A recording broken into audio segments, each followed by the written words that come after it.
Welcome into the hot shop. Our hot shop team is just getting in and getting started.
Welcome into the hot shop. Our hot shop team is getting started on a specific project today for the store. And just to point these out for you, look over on the right side of the hot shop inside of that open furnace on the right, or the open kiln, and you'll see some tall cylinders. And this is the project that they're getting started on right now. And this is all going to start with something called a color drop or color overlay. You'll see that up on the screen or over on that left bench. Gabe is heating up a piece of color on the end of that pipe, and Sarah, sitting at the bench, is working with a small clear bubble. So that color is going to be dropped on top of that bubble and then spread evenly over top, creating a layer of color for our piece. We're also going to have a gradient of color in these cylinders, much like the ones that you could see inside of the furnace. And I'll point out how they do that a little bit later on, but they're going to be using a technique called a blow-through. And if you're having a hard time hearing me, I know it's really echoey in here. I have some closed captioning up on the screen just to point that out.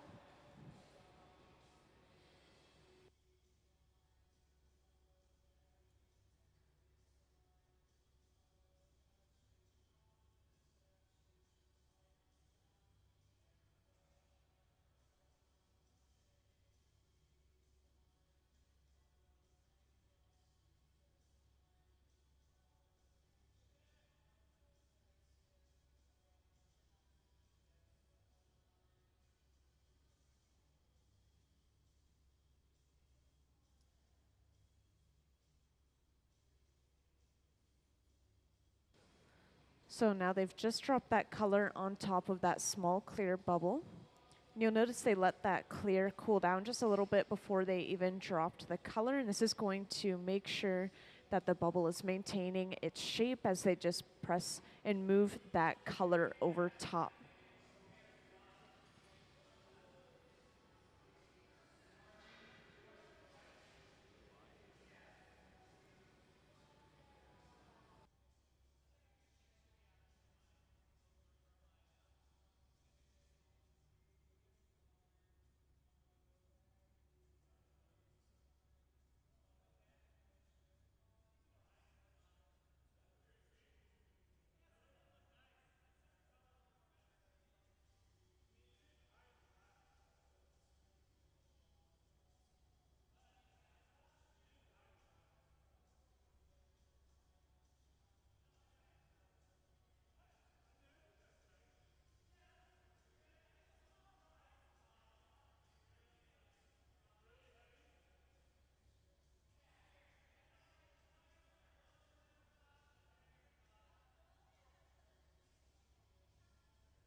So welcome into the hot shop to everyone that just joined us. I just wanted to point out real quick, we're getting started on a specific project, which are those tall cylinders over on the right inside of that kiln or furnace.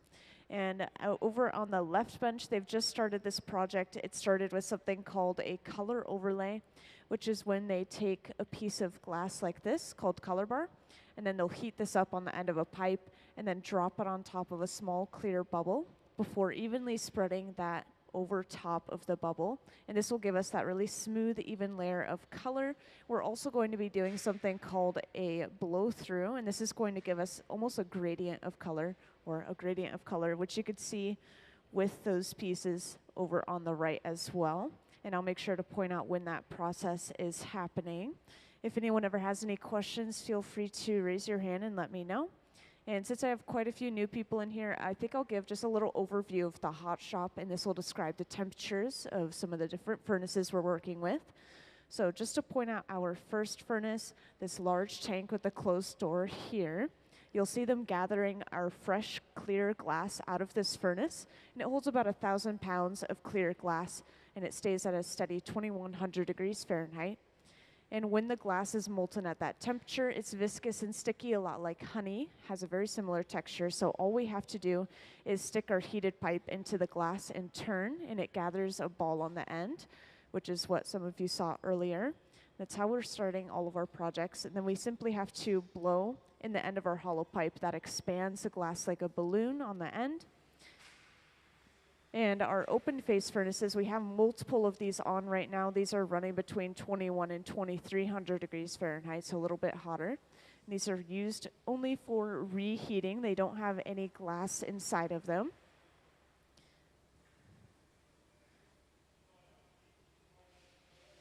And later on, you might see us using some torches. I'll make sure to point those out as we go along. But our furnaces are running off of natural gas and forced air.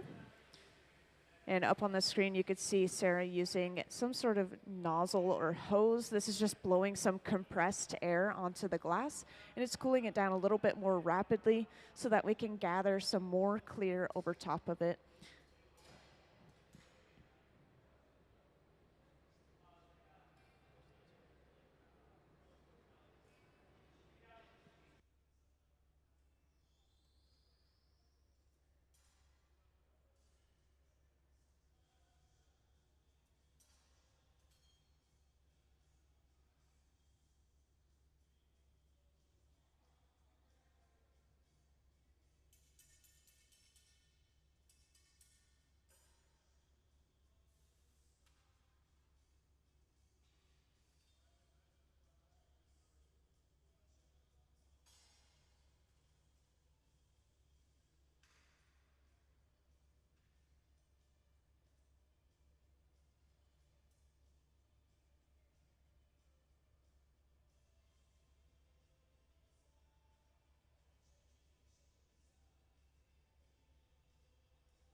So at the center bench, I want to point this tool out.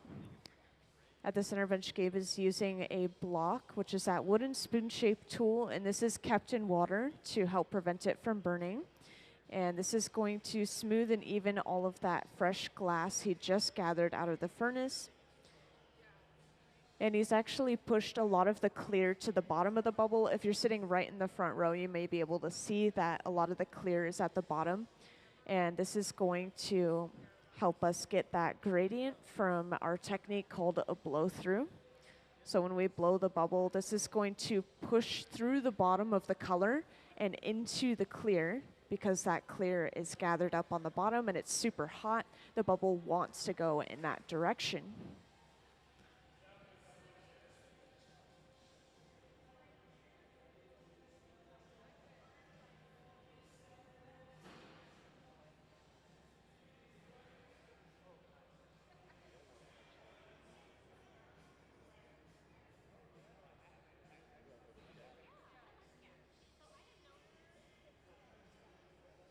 So now that bubble has been blown through the bottom of the color, you can kind of see through that color in the bottom of the bubble now, even on the camera, but especially up close and in person. And they may need even more mass for this piece, so you may see them gather again. And for those that just joined, just to let you know, right now we're going to be working on making some tall cylinders. And just to point them out to you guys, we have some over in that large kiln over on the right. So that's the shape and size that you guys can expect from this piece.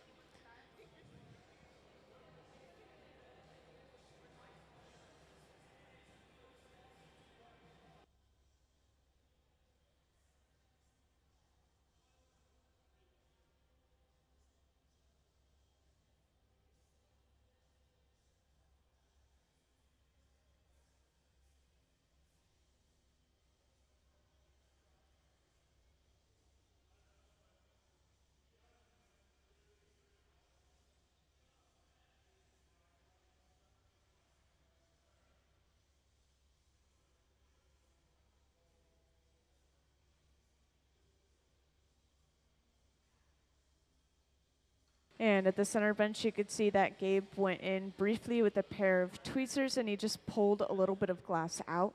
And now he's cutting that excess glass off. And you'll usually see them do that whenever there's a small particle or maybe a small air bubble inside of the glass they just gathered. They're just getting rid of it before they continue so that it's not permanently ingrained in the piece.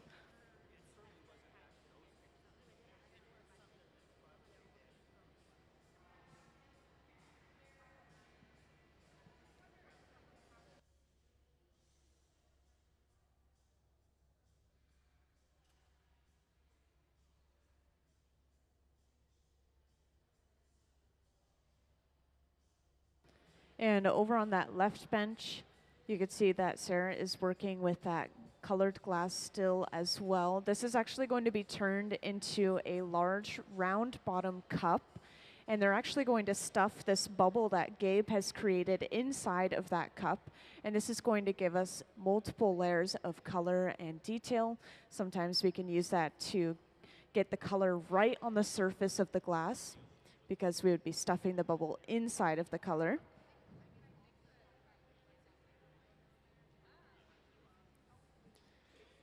And for anyone that recently joined, I just want to let you know, if anyone has any questions, feel free to grab my attention, raise your hand, and I'll come right over.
So whenever you see them spray water inside of the furnace, this is to break air bubbles that may be on the surface of the glass, because those air bubbles will rise, and then the water hitting them will just instantly pop them so that we don't have air bubbles in our future gathers or future pieces. And over on that left bench, up on the screen, you can kind of see a little bit far away, we've attached a second pipe to the bottom of this bubble that Sarah has. And they're actually going to break this off from its original pipe. That second pipe is basically flipping the orientation of this piece and giving us access to the other side. And the second pipe that we attach is called the punty. This one is a pretty simple one with a small clear attachment.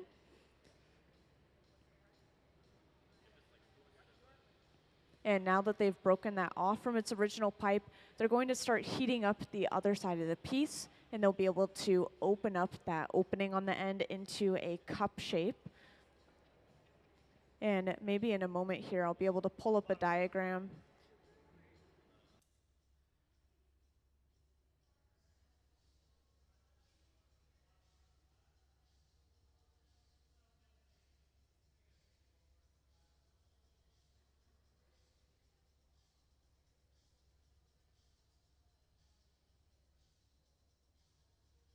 And as you just saw, Gabe brought out a few of those examples from over on the right side of the hot shop. So now we have them down on this front pedestal for you guys to see a little bit closer. And you guys are always welcome to walk over to this area and take a closer look if you would like.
So up on the screen or over on that left bench, you can now see that they have opened that cup up. Sarah's using a stack of newspapers on the outside of the cup to make sure that those walls are straight and even. And their next steps are going to be breaking that cup off of that pipe, and they're going to place it into a heated ring to hold it upright. And then they're actually going to stuff that bubble that Gabe has been working on at the center bench inside of the cup. And this is going to give us those two different layers of color that you can see on these pieces down on this front pedestal here. Just to show off an example, this one you can kind of see a gradient of yellow or green going all the way to blue at the bottom.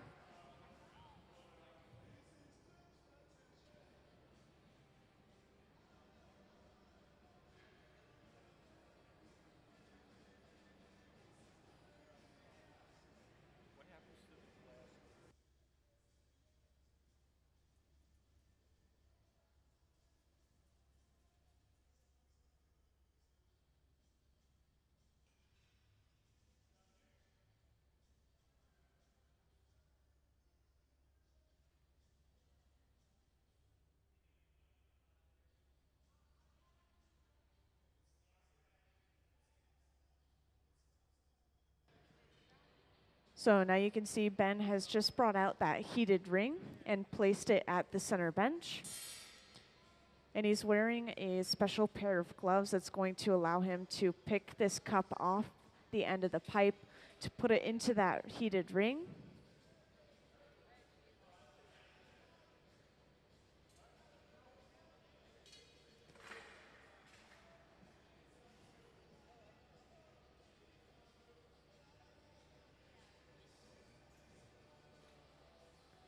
And now Gabe has brought that bubble over and he's going to allow it to stretch and hang a little bit before touching it down to the bottom of the cup. And now as he continues to press down, that bubble is pressing into the sides of the cup, basically filling it up. And now we have those two pieces of glass assembled together. So now from here, they're just going to make sure that the cup is fully touched down around the bubble, and then they'll be able to blow it out just normally as they would any other piece, turning it into a cylinder.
So earlier I mentioned that they may be using some torches today to work on these pieces as well. So here's our first torch. I like to call this one a fluffy flame because it's very large and kind of fluffy and soft on the glass.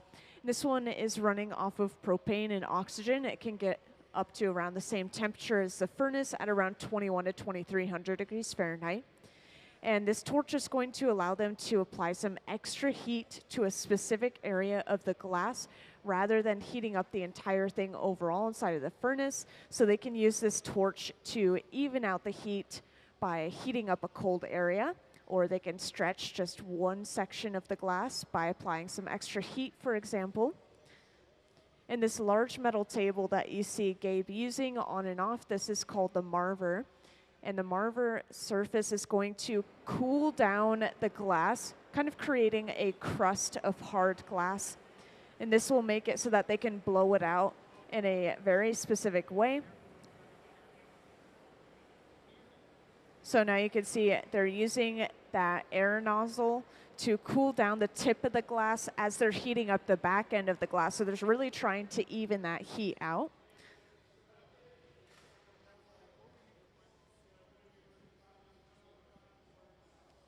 And as you may see with these pieces on the front pedestal, they want to keep that really thick glass on the bottom of the bubble so that they can have that nice section of clear on the bottom.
Now, after heating this glass up one more time, you'll see at the center bench, Gabe is about to use a pair of jacks, which are those two metal blades in his hand.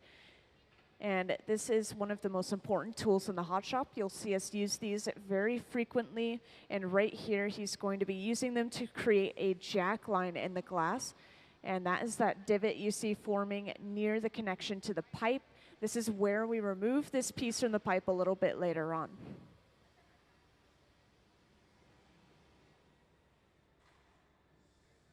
And you can see that they hung that pipe down in the glass as well for quite a while, and that has given us a much longer, narrower shape. So this is giving us, this is going to take away a lot of that work of getting the cylinder shape. Now they just need to blow this out. And this tool that Gabe is using here, if I didn't mention earlier, this is simply a stack of newspapers soaked in water. And despite how odd that may sound, it's actually very commonly used in the hot shop. It's really close to using our hands to shape the glass.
So I just want to point this out real quick. Right here they have a wooden board laid out, and this has stacks of wet newspaper on top of it just to protect that wood a little bit. And this is going to give them those perfectly straight, even sides all the way from the top to the bottom of the cylinder.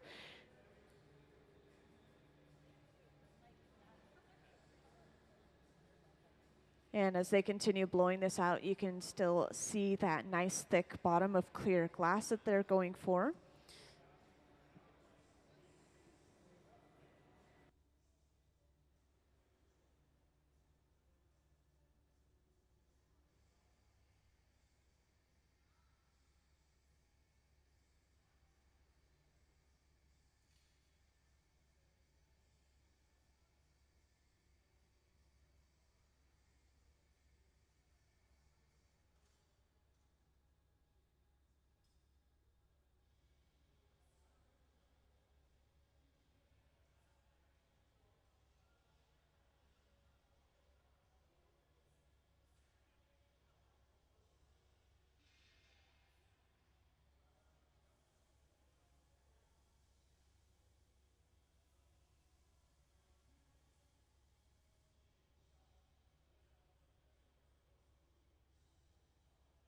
And to get that perfectly crisp, flat bottom, they're using a wooden paddle and remaining on the side of the piece with that pair of jacks.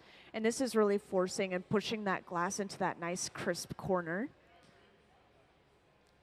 Now, because glass is a liquid at this point, if we were to just press on the bottom without remaining on the side with the jacks, the glass would just press out to the sides again because it wants to have a rounder, more fluid shape. So we have to kind of force it into those more geometric shapes.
So right here, Gabe is evening out the heat. You can see that the bottom is still glowing at a little bit of this red hot. And we want to make sure that everything is at around 1,000 degrees Fahrenheit or warmer so that it doesn't crack or break from thermal shock. So while they're letting the bottom cool down, they don't want the rest of the piece to cool down, so they were torching it with that large fluffy flame, just making sure everything is nice and warm.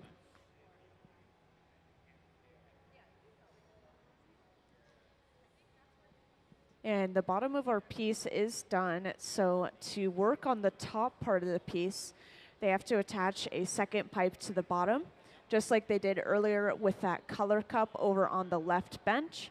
And then they'll break it off from this pipe that it's currently attached to here, and then they'll have access to that other side of the piece.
So Ben has just come over with that second pipe.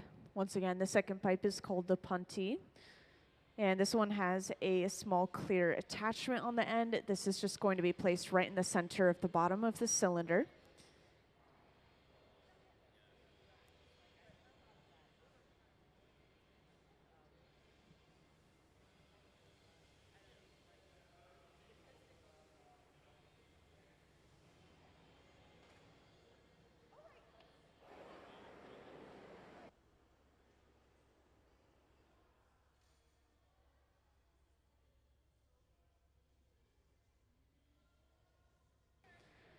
So now they place a little bit of water at that attachment point and then tap the pipe, and that breaks that piece cleanly off. So now we do have access to the top side of the cylinder, and we can start to open that up and straighten those walls out.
So right here you could see that Gabe has created a disc on the opening of this piece. And this is basically going to act as a handle. You're starting to hold onto it with a pair of jacks and kind of pull away from the rest of the piece, stretching that neck back out a little bit. This is going to help them get rid of a little bit of excess glass and thin those walls and the opening out. And to knock this off, it's really simple. They just use a pair of diamond shears and then tap on that end piece of the glass and it breaks cleanly off.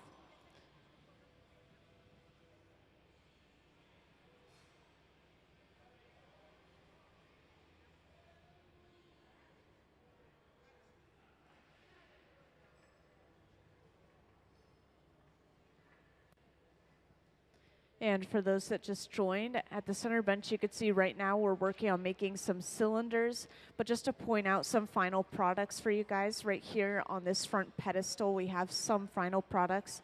And these are going into the Museum of Glass store eventually, so you will be able to see them up close in person soon.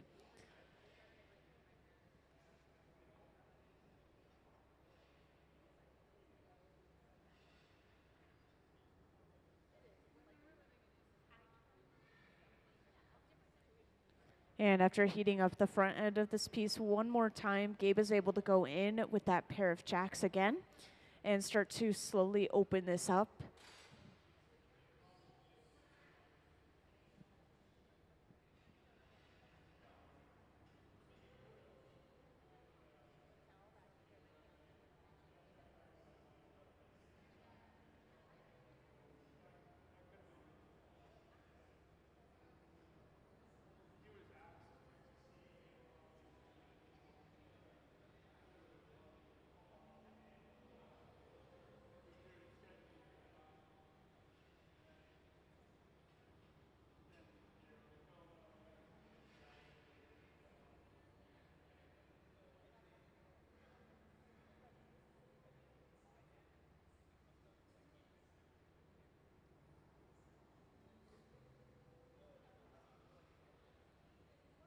And after opening this up, Gabe will go on the outside of the piece with a pair of jacks, just making sure that those walls are straight and even. If there's any unevenness, that would be pushed back in and straighten those walls back out.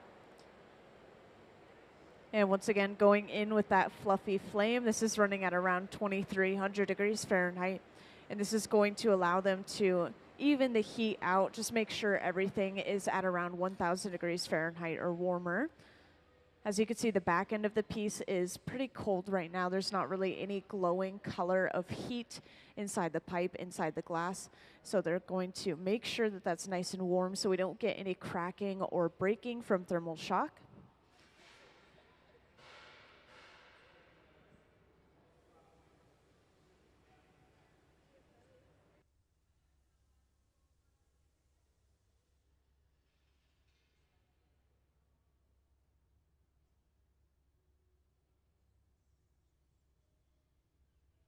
And we used this once earlier, but right here we have a wood board that's laid out with some stacks of wet newspaper. And this is going to straighten and even those walls out all the way from the top to the bottom, all at the same time, just making sure that everything is uniform.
So now you can always tell when we're ready to break a piece off the pipe because you'll see someone dressed up in these special Kevlar gloves. And you can see Sarah has those on right now. This is going to allow her to pick the piece of glass up off the end of the pipe to be put away.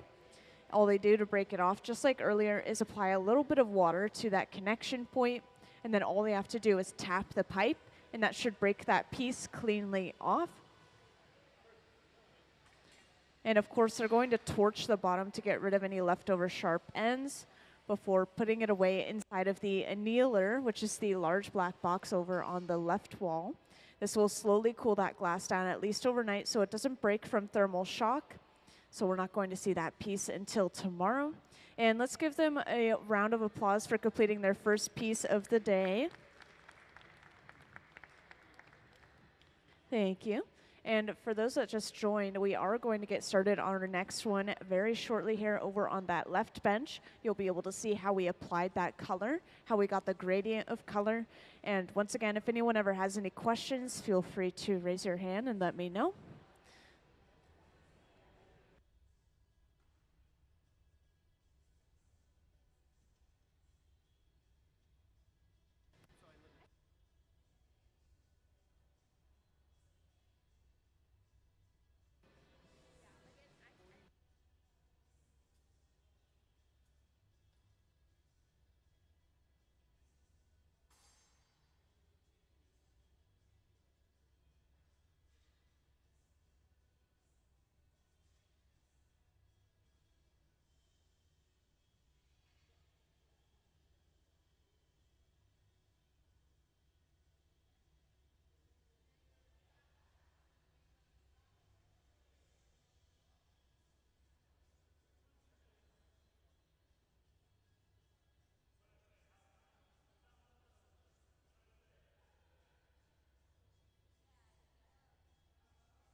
So just to point this out real quick, right here we have this large silver box. This is called the garage. And the garage is keeping things inside of it nice and warm at around 1,000 degrees Fahrenheit. This is not hot enough to melt or change the shape of our glass. This is not cold enough to let it crack or break from thermal shock. So inside of here we have our color that has been preheating so that we can heat it up inside of the furnace and then apply it to our glass. And these pieces of color are called color bar. We have some examples down here just to hold one up for you all. This is just a piece of color bar, solid colored glass. And we'll heat up that section before dropping it onto a small clear bubble. And then we'll evenly spread that over top of the bubble, creating a really smooth, even layer of color across our piece.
So at this left bench, you could see that Sarah has a really small clear bubble.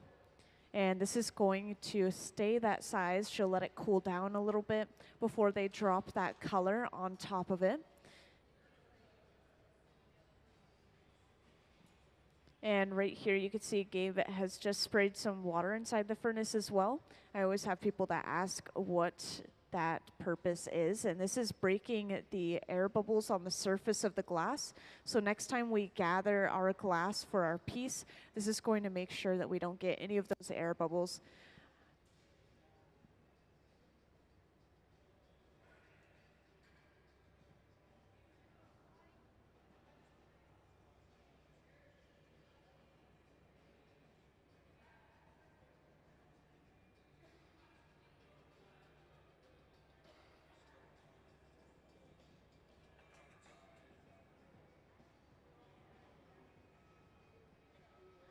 And now you can see that Sarah is holding that pipe upright with the bubble at the top.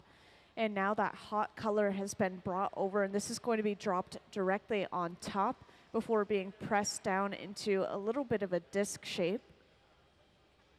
And this will be slowly spread over top of that clear bubble. And this will give us a really smooth, even layer of color across our piece, much like these pieces up at the front pedestal there.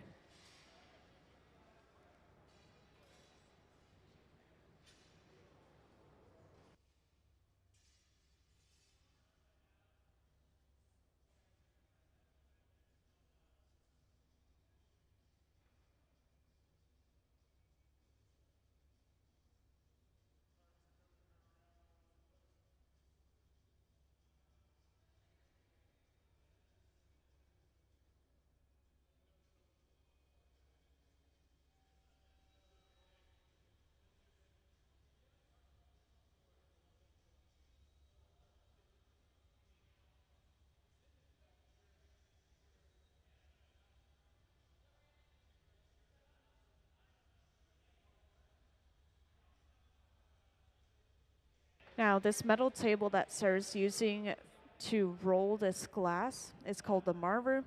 And this is going to just help smooth and roll all of that color back over the bubble.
So over on that left bench, that glass that they have been working with, this is going to turn into a large round-bottomed cup, and they call this a color cup. We're actually going to stuff another bubble inside of that cup, and this is going to give us those two different layers of color. So if you were to look closely at these pieces down on the front pedestal, you would see that some of them have maybe a green on the inside and a blue on the outside, or even a yellow on the inside, orange on the outside, just to give a couple of examples. And this is going to allow us to do that. And at the center bench, Gabe has started on his bubble. This is going to be given a special technique to get that gradient of color that you see. And this is going to be called a blow through. And I'll make sure to point out when that's happening, because it's a little bit hard to explain, but we're basically going to blow a bubble through the bottom of the color and into the clear, and this is going to give us a gradient.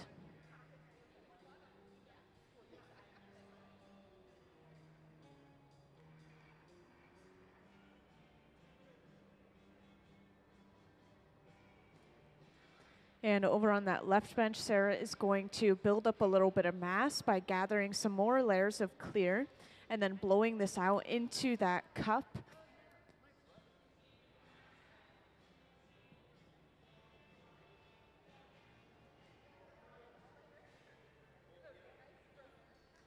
And welcome to everyone who just joined us in the hot shop. Right now, our hot shop team is working on making some of these cylinders that you see down on the front pedestal here. And at the center bench, Gabe is working on basically the inside color of the cylinder. And then over on the left bench, Sarah's working on the outside color of the cylinder. If you come up close and look, you would be able to see those two different colors within that glass. Up on the screen, I want to point out Sarah is using a block. That was that wooden spoon-shaped tool. And this is smoothing and evening all of that fresh, clear glass out. This will make sure the bubble blows out evenly from the inside.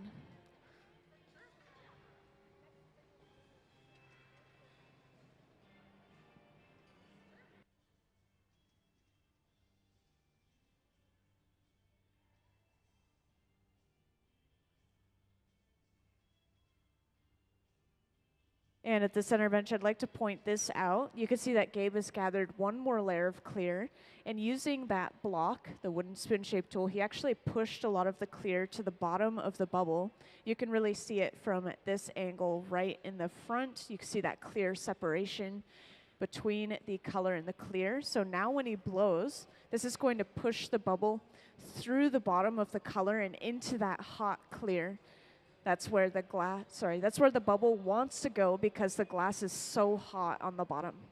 And this has given us a gradient of color now with the clear on the bottom and the color most concentrated towards the top.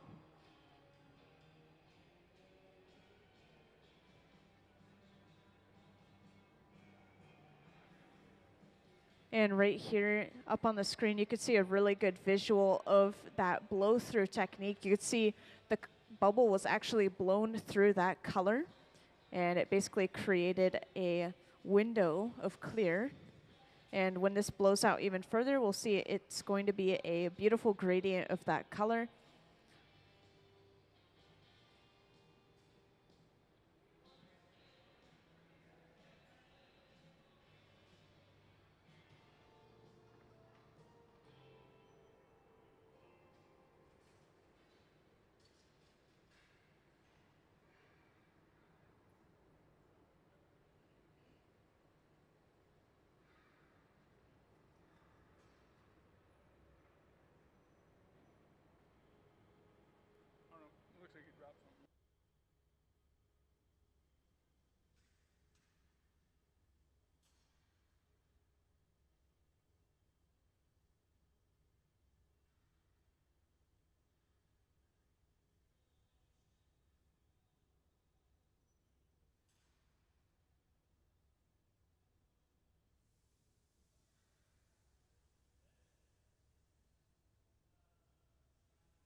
So the color that is on the bubble at the center bench is a sky blue.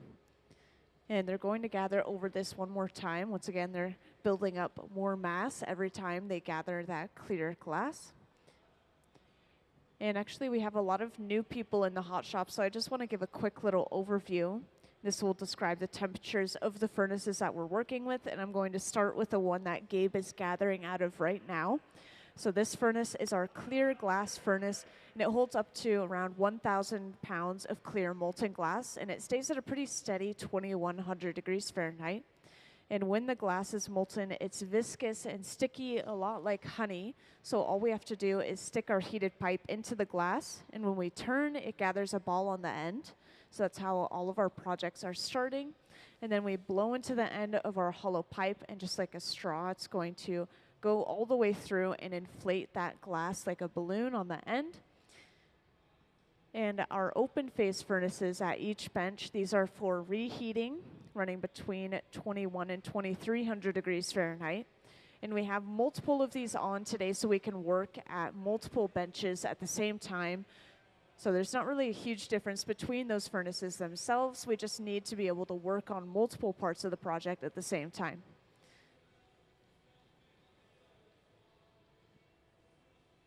And once again, both of these furnaces run off of natural gas and forced air. Later on, we might use some torches, and these are running off of propane and oxygen.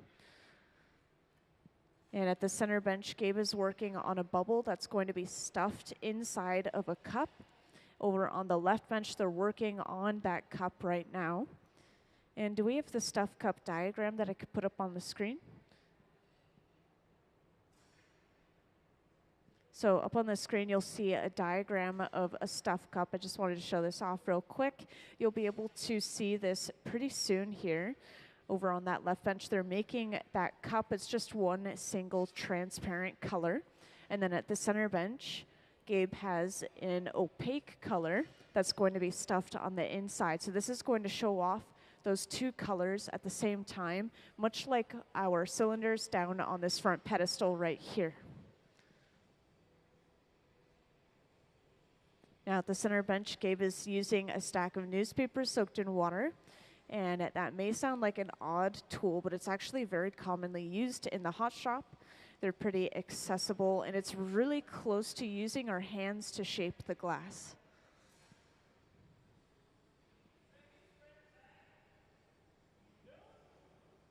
And I just want to remind everyone, if anyone ever has any questions, feel free to raise your hand or grab my attention, and I'll come right over.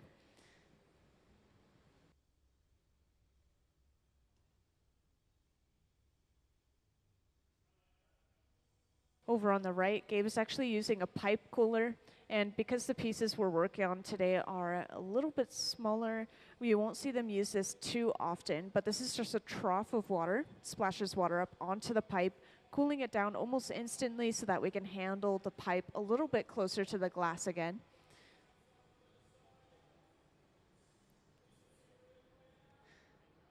And it looks like Gabe has just set that pipe aside so that he doesn't have to hold on to it for a moment.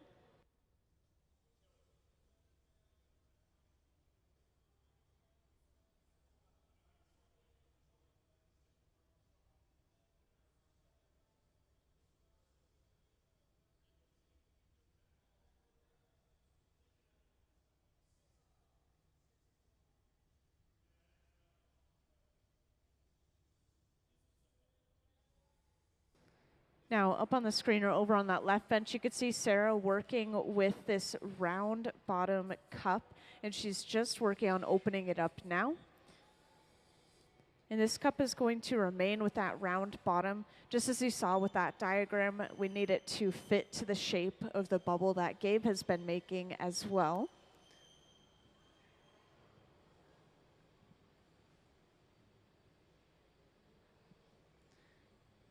And you'll also notice that Gabe had created this bubble with a little bit of a taper to the end. It's very narrow and kind of pointed. And this is going to give him the proper shape for stuffing it inside of this cup. He wants to make sure it's a longer shape so that it touches the bottom of the cup first before it touches the sides, which could really mess things up. And right here, this is called a strip gather. This is just giving them a partial layer of that clear glass. In this case, it's most likely to superheat the surface of the glass so that it sticks to the inside of the cup.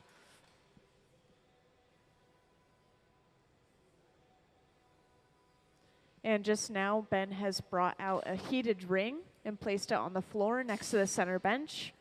And this is where we're going to place that cup upright that has been made over on the left bench.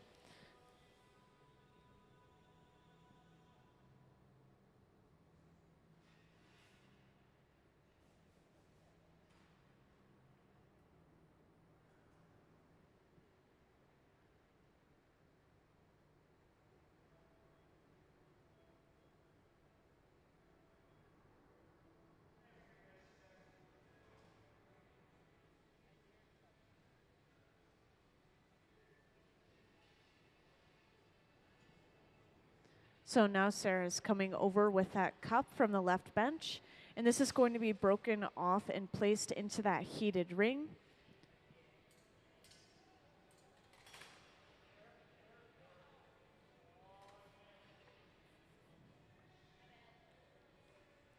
And now Gabe is coming over with that bubble. And as you can see, that narrow shape allowed it to touch the bottom of the cup first. And then as he presses down, this is filling the cup slowly up. And now we have those two pieces of glass assembled together. We have our two layers of color. And it looks like this is going to be a sky blue on the inside and a purple on the outside, the purple being transparent.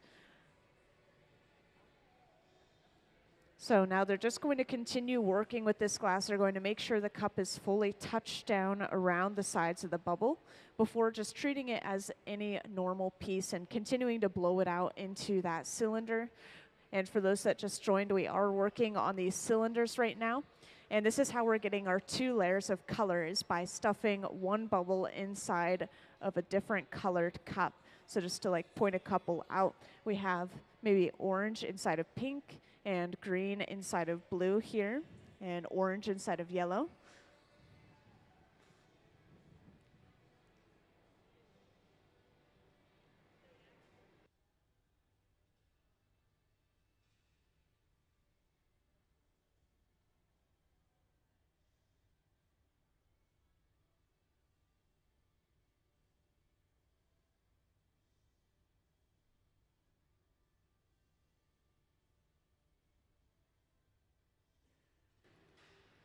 And they'll be using this large metal table a few times, so just to point it out real quick, this is called the marver. And that's what Gabe was just rolling that glass on. And sometimes they'll use this to cool down certain areas of the glass because the metal is cold. It's going to cool that glass down, kind of harden it so it blows out in certain areas. And sometimes they use it simply to shape the glass further. Right here, there's a little bit of clear left on the bottom of the piece. And so Gabe is just going to cut that excess clear glass off with a pair of diamond shears. And you can see how they get their name, diamond shears, because they form a diamond shape when those four blades come together.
Now, I've already mentioned the furnaces are around between 21 and 2300 degrees Fahrenheit. This torch is running at around that same temperature. And so it's going to allow them to apply some extra heat to a specific area of the glass rather than heating up the entire thing overall inside of the furnace. So right here, they're heating up the back end of the piece because it's a little bit colder there, and they want to even that heat out so that things blow and stretch out evenly. And this nozzle, you'll see them using every now and then. This is just blowing some compressed air. Sometimes they'll use it to cool down the glass more rapidly.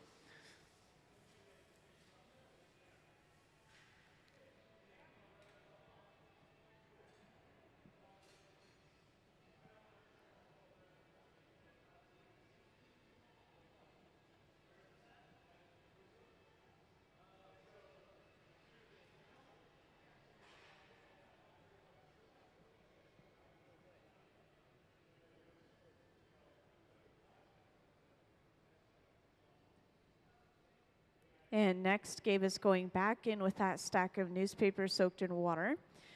And determining where he holds this stack of newspapers will determine how the bubble blows out. So if you were to hold the newspapers on the side, this is going to create a narrower, longer shape of the glass. If he holds it on the bottom, this is going to create a squatter, wider shape of the glass. And as you can see, someone was just blowing into the end of the pipe, so this is where that blowing comes into play, glass blowing.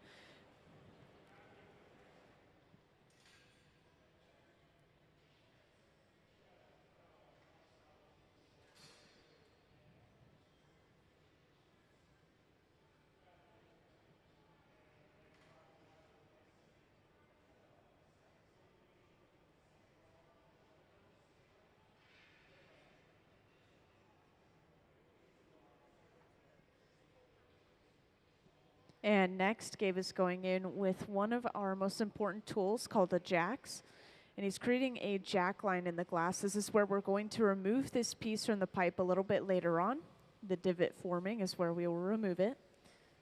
And as you can see, they were just using that nozzle, blowing some compressed air, cooling the glass down so that it stops stretching so much in just that one area. And they are purposefully stretching this right now. This is going to help them get that cylinder shape that they're going for.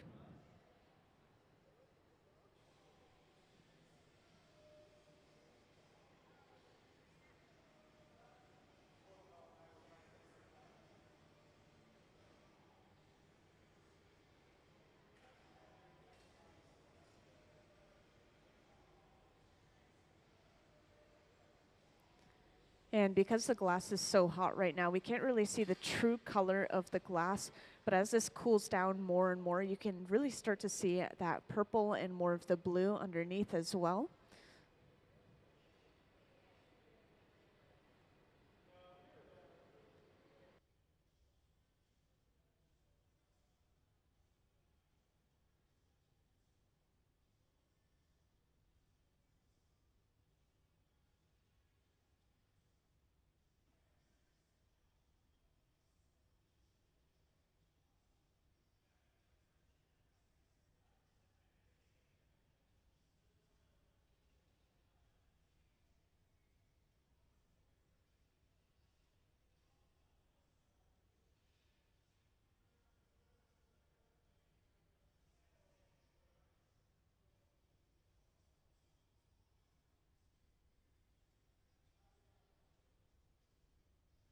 Now, after stretching that glass one more time, Gabe has gone over to this large wood board. And this has some wet newspaper laid over top of it as well, just to help protect it a bit.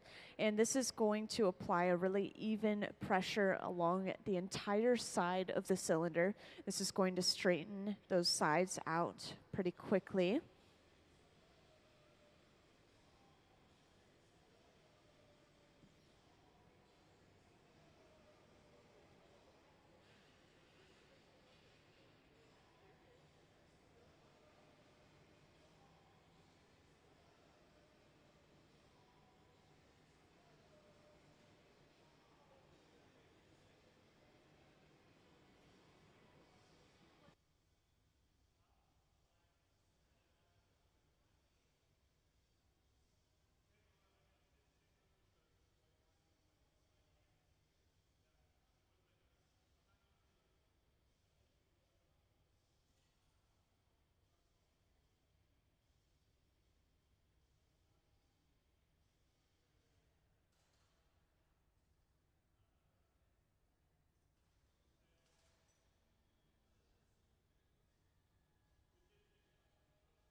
So as you can see, they just heated up the bottom of this piece, and this is going to allow them to flatten just the bottom. And they're doing this using a wooden paddle, and they're going to remain on the side of the piece with that pair of jacks as well. And this is going to push that glass into a nice crisp corner, just like you see with the ones down on the front pedestal.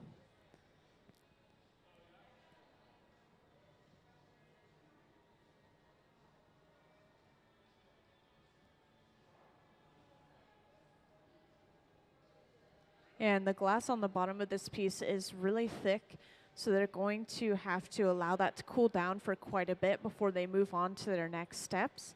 But at the same time, they have to make sure that all of the glass is maintaining a temperature of around 1,000 degrees Fahrenheit or warmer, so that it doesn't crack or break from thermal shock.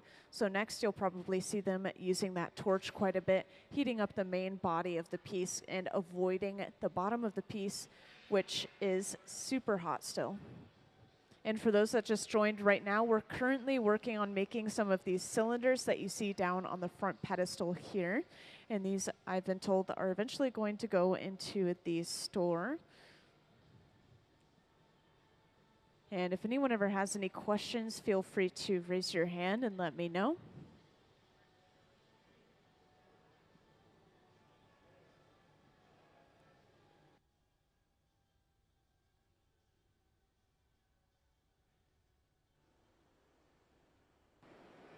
And once again, this large fluffy flame is running at around the same temperature as the furnaces at around 2,300 degrees Fahrenheit. This torch is going to be used to heat up just that cold area of the piece while allowing the bottom to cool down a little bit.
And this is going to be a little bit of a long process of them cooling down the bottom and heating up the rest of the body. So I'm just going to play a short video since some of you guys were asking about some clear glass and what we do with our scraps, for example. And we can actually reuse our clear glass by putting it back into the furnace.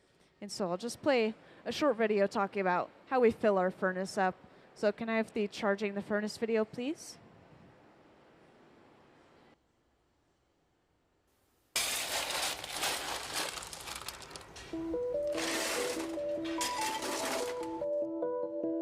Charging the furnace is what we call filling the furnace up with glass.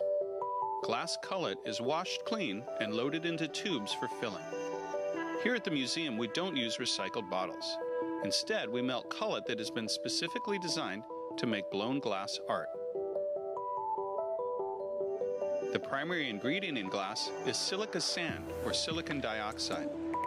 The other two main ingredients are soda, or sodium oxide, which lowers the melting temperature, and lime, or calcium oxide, the stabilizer.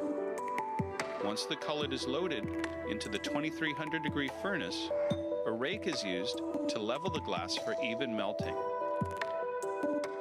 The furnaces at the Museum of Glass hold approximately 1,000 pounds of clear molten glass and run continuously 24 hours a day, 7 days a week.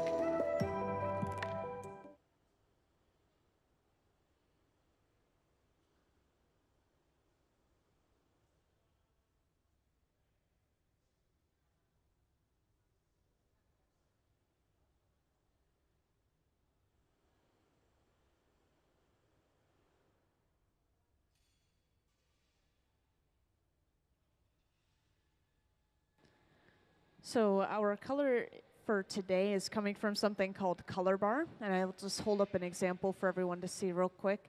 So we'll take a section of this color bar and we'll attach it to the end of a pipe, heat it up, basically melting it down, and then we'll drop it onto a small clear bubble and spread that evenly over top of that clear bubble. And this is going to give us that really smooth, even layer of color.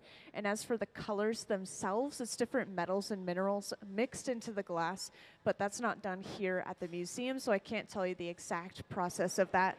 But for example, we would mix cobalt into glass to get blue glass, cobalt blue. And then maybe tin and antimony to create white. So a lot of colors have a white base.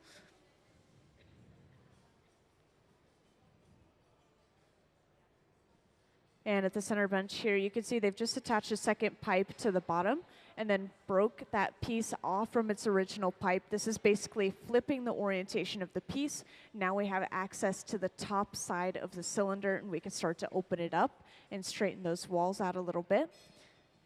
And the second pipe that we attach to a piece is called the puntee. This one is a really simple puntee with just a small clear attachment on the end of a solid pipe. And this right here is just Gabe making sure that the piece is on center with the pipe on the bottom. If it's off center, you'll see him stop turning, and he'll let it fall back on center a little bit before moving on. We have to do this while that connection is still hot and moving, but the piece has to remain cold so we're not altering the shape of any of our glass.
And now after heating up the front end of this piece again, Gabe goes inside with that pair of jacks once more, and he actually flares the opening out, creating a disc right around the opening of the piece, and he's going to basically use this as a handle and hold on to it with that pair of jacks and pull away from the rest of the piece, kind of stretching the neck and thinning that glass out a little bit.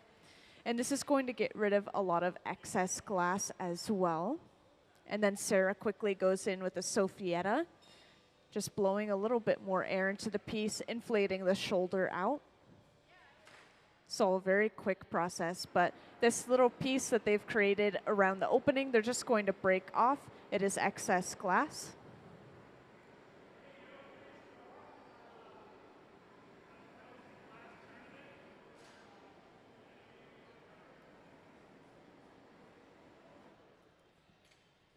And to fully break it off, they'll usually go in with a pair of diamond shears, which you just saw, and kind of hold around the base of that excess glass. And then they tap the end of the glass and it breaks it pretty cleanly off. Looks like Gabe is knocking off some little extra bits of glass.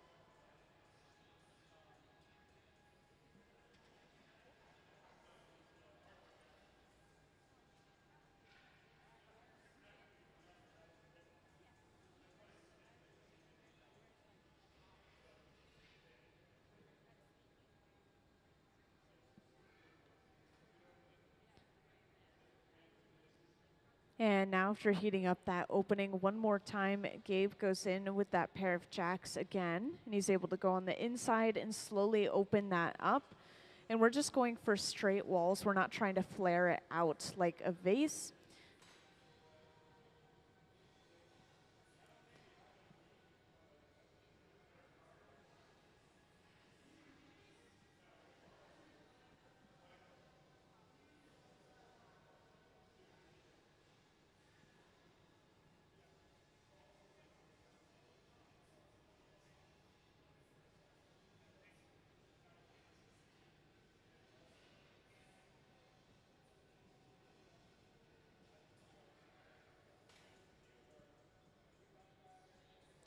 And after opening this piece up, Gabe is actually going on the outside of the piece with the pair of jacks as well. And this is going to push that glass back down. If there's any unevenness, this will straighten and even those walls out.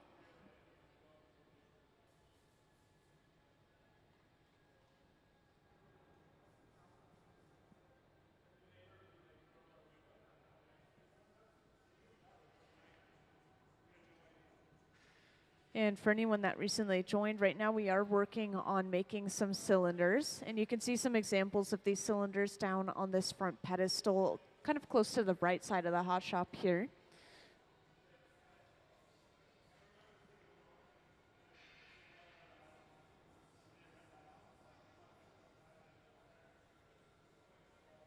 And after heating that glass up again, Gabe is going over to a large wooden paddle, and this actually has some wet newspaper laid over top of it, kind of protecting that wood a little bit.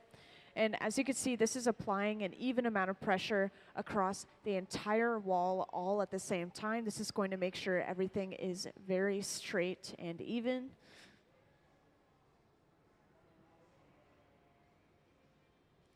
And something interesting that you can't physically see going into play is if he turns really fast, this is actually creating something called centrifugal force or outward pulling force.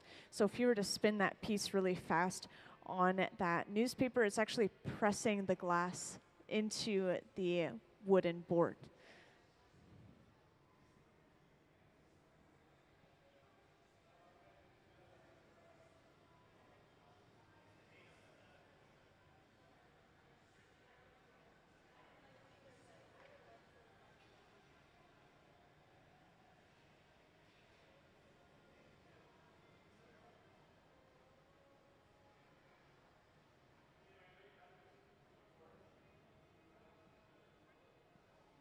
And because this piece is radiating a lot of heat, you could see that Gabe has this special sleeve on that's reflecting a lot of that heat away.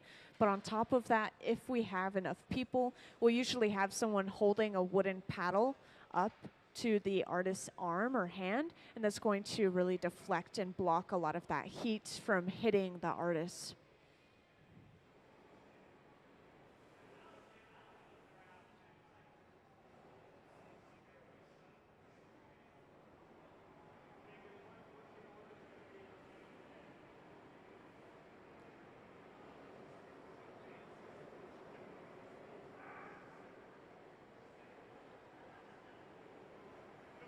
And you can always tell when we're getting ready to break a piece off and put it away, because somebody will get dressed up in these special Kevlar gloves.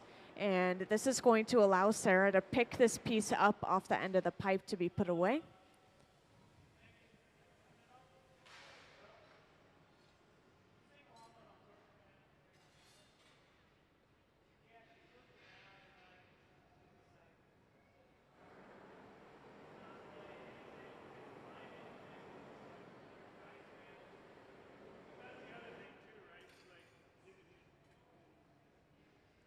And to break this off, just like earlier, they're going to apply a little bit of water to that connection point, causing a little bit of shocking and cracking in that area. And then all they have to do is tap the pipe, and that should break that piece cleanly off. And they're going to torch the bottom to get rid of any leftover sharp ends. before finally carrying it over to be put away inside of the annealer, which is the large black box over on the left wall. This will slowly cool it down from about 950 degrees Fahrenheit all the way to room temperature at least overnight, so it doesn't break from thermal shock. So we're not going to see that piece until tomorrow. And let's give them a round of applause for their second piece of the day, their second cylinder. Thank you. And I know a lot of people just joined in here, so please stick around because we're getting started on our next one right away. And you'll be able to see how we applied the color to our piece and how we got that gradient of color, which I think is a very interesting process. This is all going to start with something called a color overlay over on that left bench. And since there's quite a few new people in here, I think I'll just give a quick little overview of the hot shop. I know some of you might have already heard it, but everything that we're doing in here is starting in our furnaces, which is where we're gathering all of our clear glass. These are the large tanks with the closed doors specifically, so to point out this one. And they hold about 1,000 pounds of clear molten glass at around 2,100 degrees Fahrenheit. And when the glass is molten at that temperature, it's very viscous and sticky, a lot like honey. So all we have to do is stick our heated pipe into the glass and turn. And that's going to gather a ball of glass on the end of our pipe, just like that image up on the screen. And then we blow into the end of our hollow pipe, and that expands the glass like a balloon. And then our open face furnaces at our two benches here, these are our reheating furnaces running between 21 and 2,300 degrees Fahrenheit. Both those types of furnaces run off of natural gas and forced air. Our torches are running off of oxygen and propane. And we'll use these torches a little bit later in the process.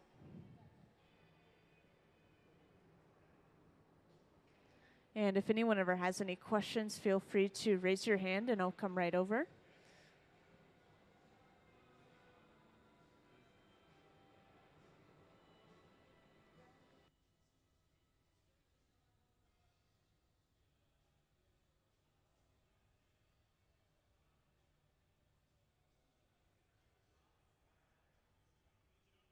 And I'll point out one more piece of machinery right here, this large silver box. This is called the garage. And we have these pieces of colored glass in here called color bar heating up. And the garage will keep anything inside of it nice and warm at around 1,000 degrees Fahrenheit. And this is not hot enough to melt or change the shape of our glass. It's not cold enough to let it crack or break from thermal shock, basically preheating that color. So then we take it out and we heat it up even further inside of the furnace, just as Ben is doing now. And this is going to eventually be dropped onto a small clear bubble to create a really smooth, even layer of color, just like these pieces down on the front pedestal. And once again, that process is called a color overlay or color drop, because we drop the color and then we overlay it. And we'll also be using another technique today called a blow through. And this is going to give us that gradient of color that you see inside of some of these pieces on the front pedestal here.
So now you can see Sarah has just finished making that small clear bubble. And this is going to be held upright as she is right now. This will cool down a little bit before they drop that color right on top of it. And there's Ben with that color. And this will be cut off before being lightly pressed down into a little bit of a disc shape. And then this will be evenly spread over top of that clear bubble, creating that really smooth, even layer of color. And this is how we're getting our color for today. There are other coloring processes for our glass, but this one gives us that really smooth, rich color.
Now this color and this glass that they're working with over on the left bench, this is going to be turned into something called a stuff cup or a color cup.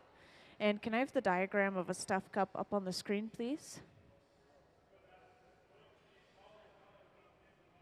So up on the screen, you'll see a diagram. I just want to point out that color cup that's sitting inside of that metal ring. That's what's going to be made over on that left bench. And then at the center bench, they're going to get started on a bubble with that gradient of color, and that's going to be stuffed inside of that color cup. This will give us 2 layers of color, much like these pieces down on the front pedestal. You can see some of them are really obvious. This one has like an orange inside of a transparent pink. This one in the back has a green inside of a blue. This one has an orange inside of a yellow, and this is how we're going to do that.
So at the center bench, Gabe has just started on a small clear bubble, just like over on that left bench.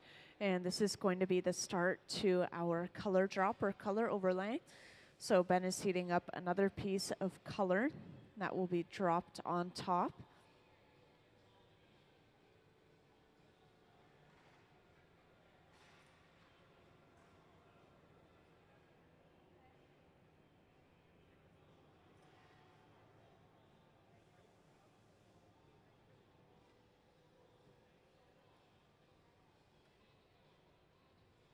And now that color has just been placed on top of that bubble.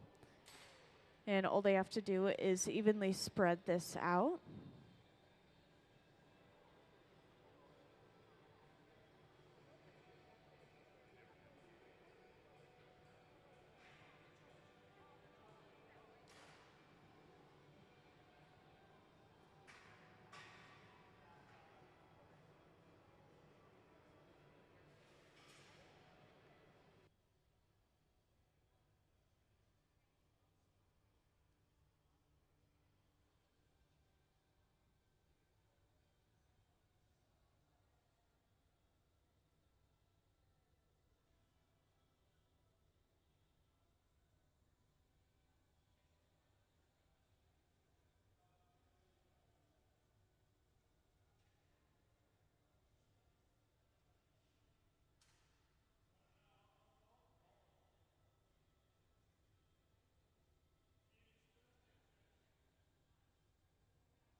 Now over on that left bench, after gathering one more layer of clear, you could see Sarah's using a block now.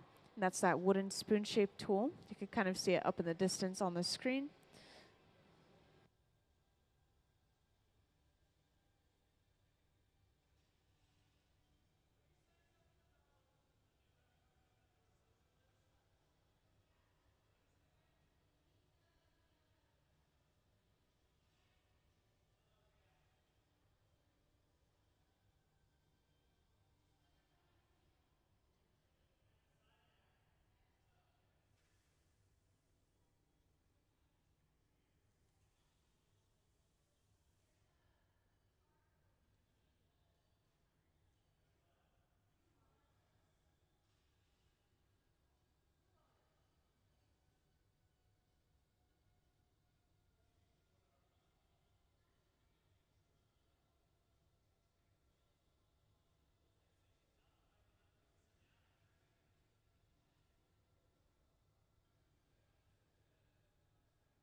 Now, once again, over on that left bench, Sarah's working with one color that's going to be turned into that color cup or that stuff cup.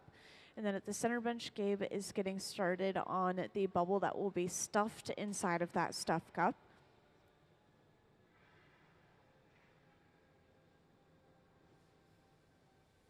And right here, this nozzle is blowing some compressed air on the glass. And this is sometimes used to cool the glass down more rapidly.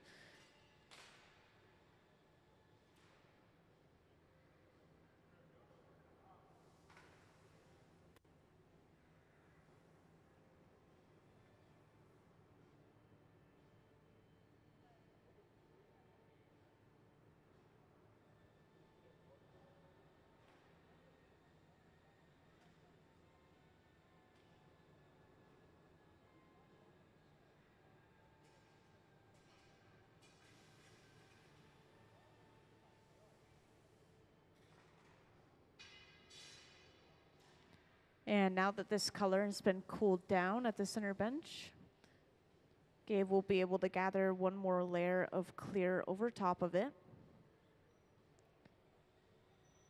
And up on the screen, you can see Sarah now has this nice balloon shape. This is going to continue to have that round bottom.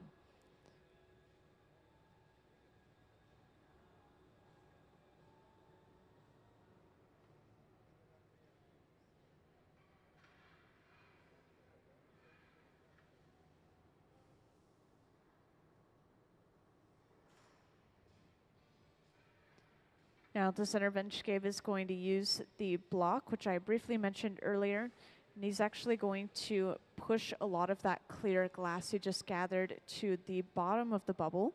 So now if you were to look straight down from the side, you would be able to see that clear separation between the color and the clear on the bottom. So next time he blows, this is going to push that bubble through the bottom of the color and into the clear, because that bubble's going to want to go into that soft, hot glass. And this is called a blow through, which I briefly mentioned earlier. This will give us that gradient of color.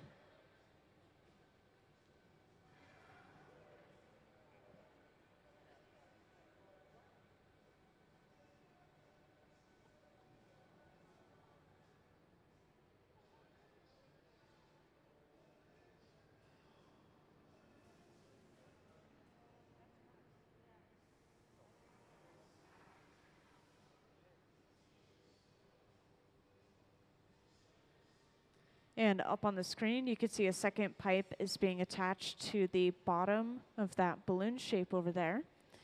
And the second pipe that we attach to a piece is called the punty. This one is a very simple punty. It just has a small clear attachment on the end of a solid pipe. And the purpose of the punty is to break this piece off of its original pipe, so we have access to the other side of the piece.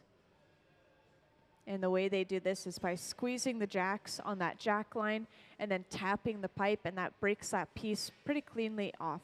So now we have access to the other side of the cup where we can start to open it up a little bit.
And gathering clear glass one more time. Gabe is still pushing a lot of that clear glass to the bottom. And as you can see with these pieces down on the front pedestal, we have that really thick amount of clear all the way at the bottom of the piece. And pushing a lot of that clear to the bottom is going to help us get that thick glass. And every now and then the heat will start to travel towards the artist's hands, especially as we gather clear glass. We have to stick that pipe kind of deep in the furnace. And so over there, Gabe is using a pipe cooler. It's just a trough of water, splashes water up onto the pipe and cools it down.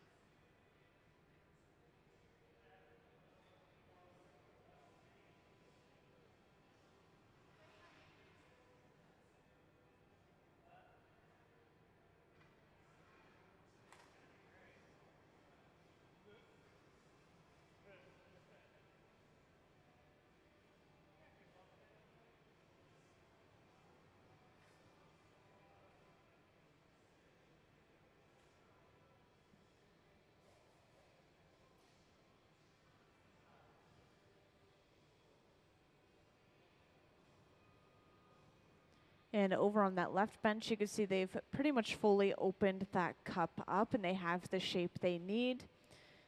And at the center bench, Gabe has shaped this bubble into a longer, narrower shape. And this is going to be helpful. We want to make sure not to tag the size of the cup as we're stuffing it into the cup. We want it to touch the bottom first and then slowly fill the cup up, which you guys will see in a moment.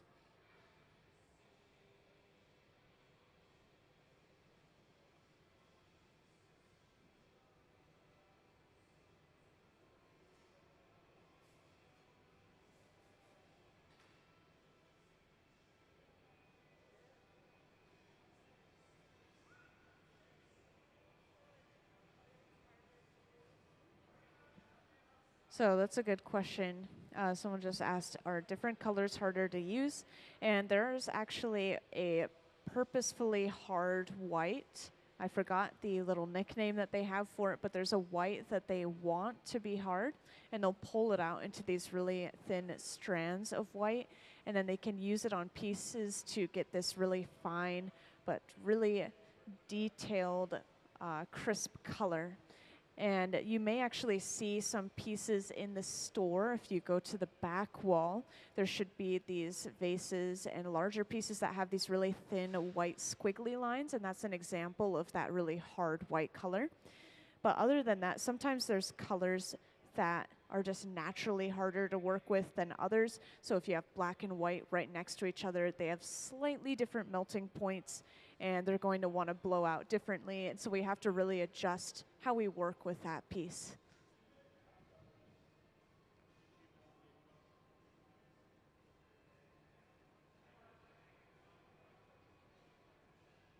So at the center bench, Gabe has just made a bubble that is going to be stuffed inside of the cup over on the left bench. That stuffed cup diagram I pulled up on the screen earlier. Maybe some new people haven't seen it. So can I have that again real quick? Thank you. So up on the screen, you'll see the stuffed cup diagram. I just wanted to point it out one more time because Gabe has created the inside color bubble as the diagram shows. And then over on that left bench, we have that color cup. And we have created a pretty narrow shape for this bubble. This is going to allow us to hang it down inside of the cup without tagging the sides of the cup. Otherwise, it's not going to fit in correctly.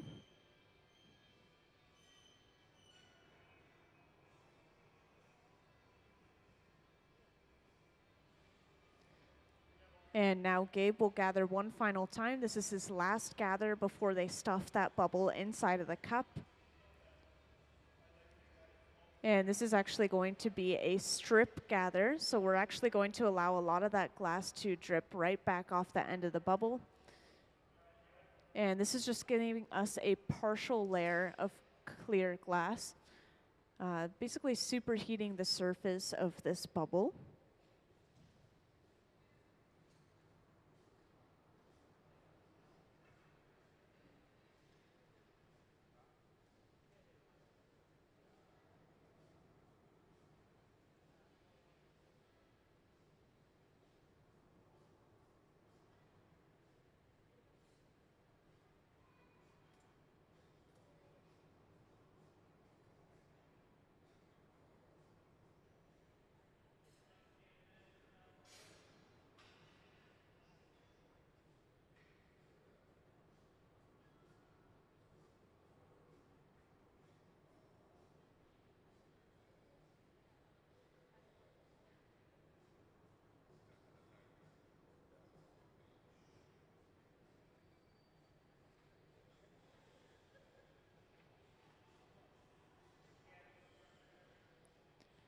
And now that color cup has been brought to the center bench, where it will be knocked off and placed into a heated ring on the floor. And this is going to hold it upright and straight so that we can put that bubble inside of the cup. As you can see, it touches the bottom first because of that narrow shape. And then as Gabe presses down, this is slowly filling that cup up as it touches all of the walls inside of the cup.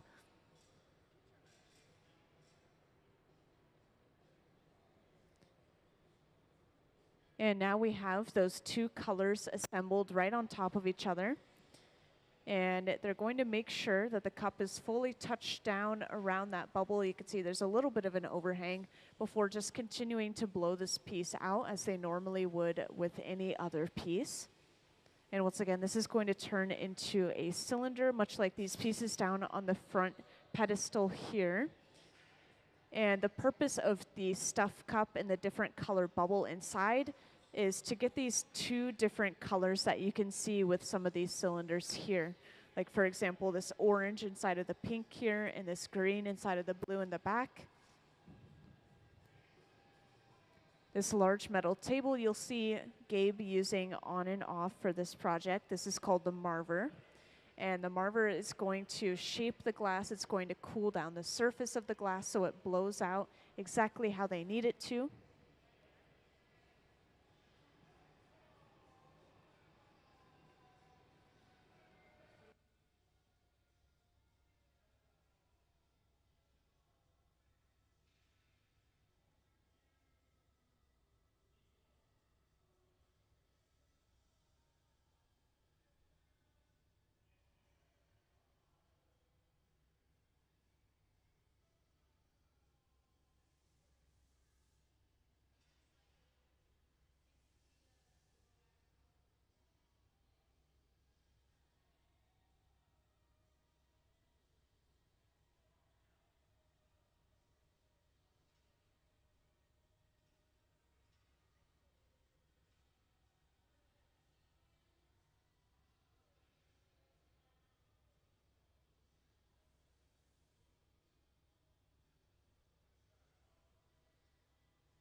Now there's always a little bit of excess clear just on the very end of the bubble from that color cup.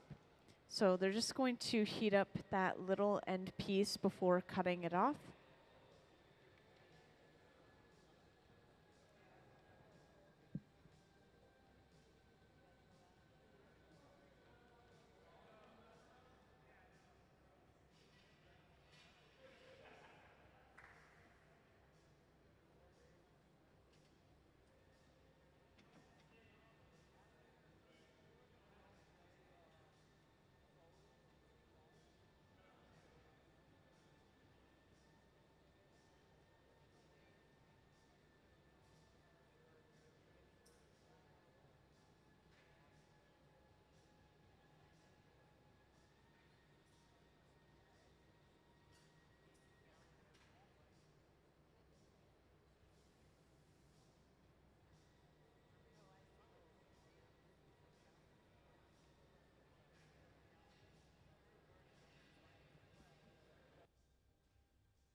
And welcome to the few who just joined us here and there. Just to let you know, right now we're working on making these cylinders. We have some examples down on this front pedestal right here. And much like the ones on this pedestal, we have two different colors for this piece of the center bench. We have one color on the inside and one on the outside. The outside one looks as if it may be a little bit of a purple color.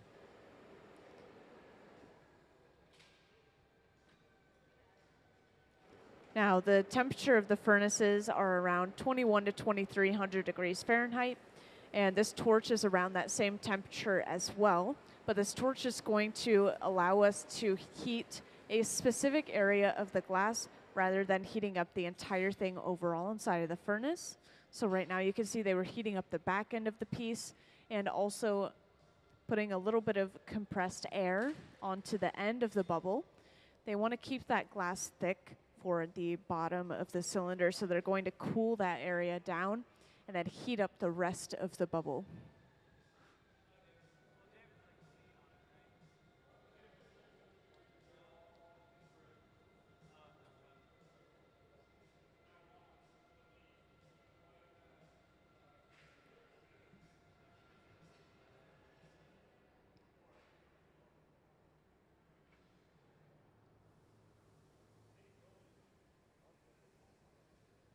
And next, Gabe is going in with a stack of newspaper soaked in water, as you can see right here. And despite that sounding odd, it's actually one of the most commonly used tools in our hot shop here. As you can see, it's very close to using our hands to shape the glass. And depending on where we hold the newspapers, this is going to change the shape of the bubble.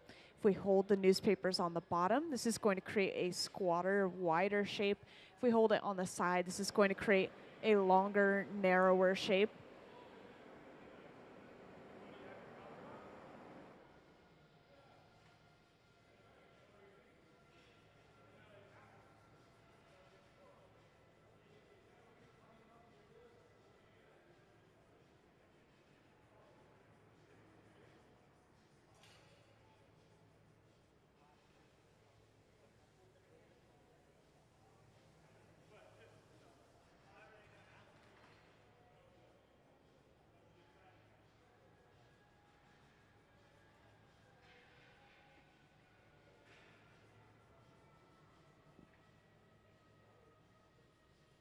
And next, Gabe is going in with a pair of jacks.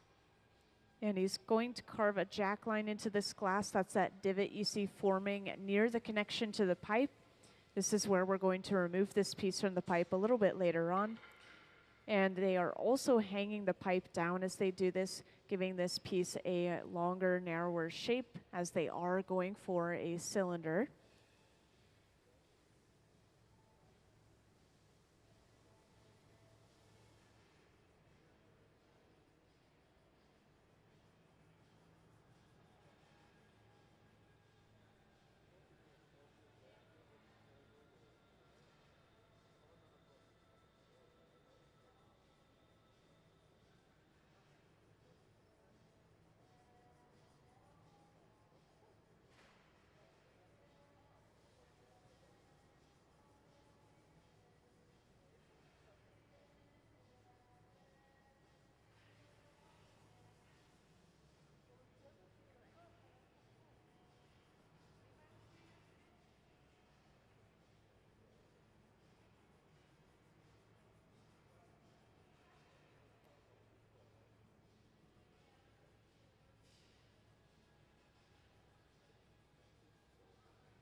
After heating this glass up one more time, Gabe is stretching it by hanging it down and even pressing it on the floor. And this is just slightly flattening the bottom of this piece. And next he goes over to this large wooden board. And this actually has layers of wet newspaper on it as well. And this is going to help him even and straighten those sides to get the sides of the cylinder. And I see quite a few new people have joined here and there. So just to let you know, right now we're working on making some cylinders.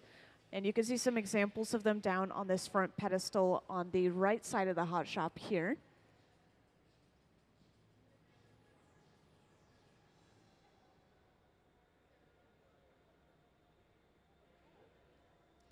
Now, while they are turning this on this wooden board, you can see they're actually holding their hand on the end of the pipe and they're keeping all of the air pressurized inside of the piece. They're making sure the air won't escape.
As you can see, they've just focused the heat on the very bottom of this piece, and then they're going in with a wooden paddle and flattening the bottom, while also remaining on the side of the piece with the jacks, those two metal blades.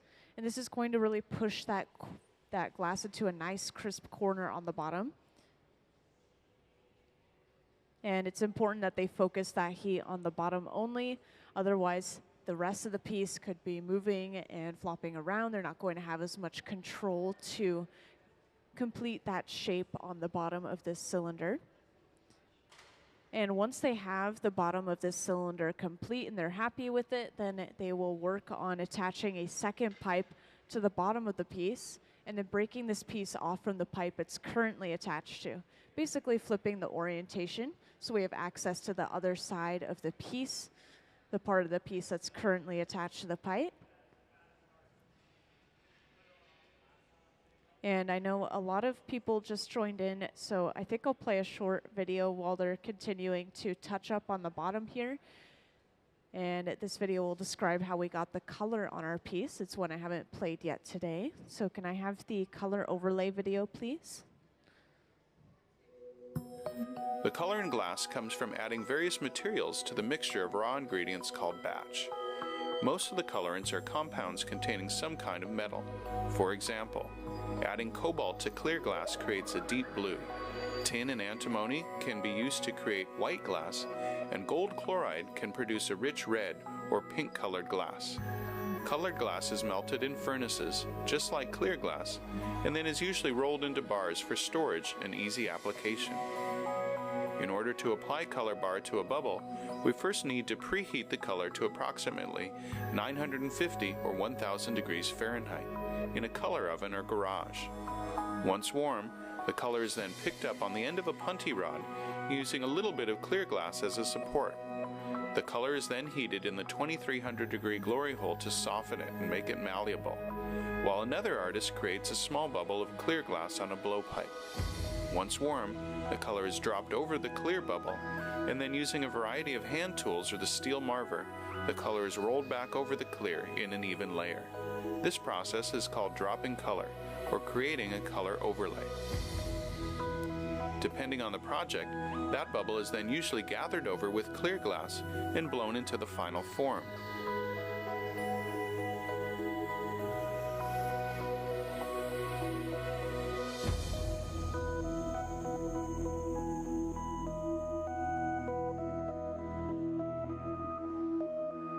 The finished product may appear to be all made from colored glass, but when viewed in cross-section, we can see that there is only a thin layer of color sandwiched between many layers of clear glass.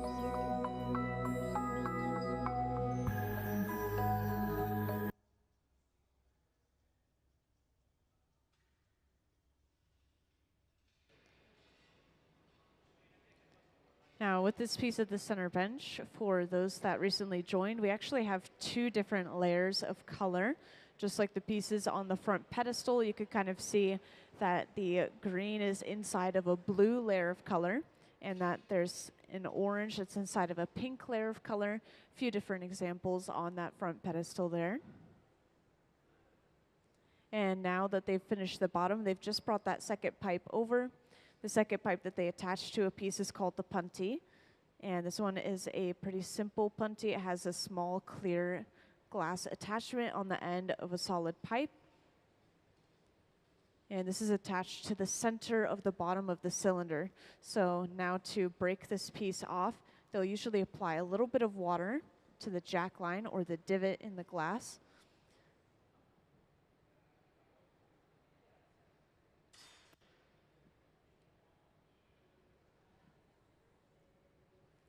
So there, Gabe is applying that water, and then all they have to do is tap the pipe, and that breaks that piece cleanly off.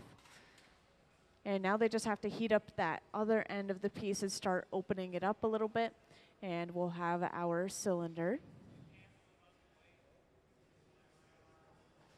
And just a reminder for those that recently joined, if anyone ever has any questions, feel free to raise your hand, and I'll come right over.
So as you can see, Gabe has just created a small disc on the end of this piece.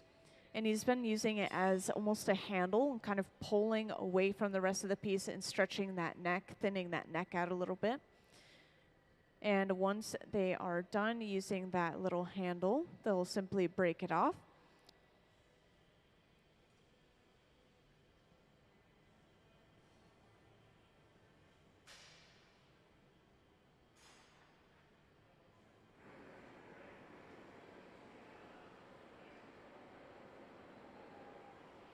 And I may have already mentioned this, but we need to make sure everything is maintaining a temperature of around 1,000 degrees Fahrenheit or warmer. Otherwise, we could get cracking and breaking from thermal shock or cooling too quickly. And so they're going ahead and they're heating up the back end of the piece to make sure that it doesn't get too cold.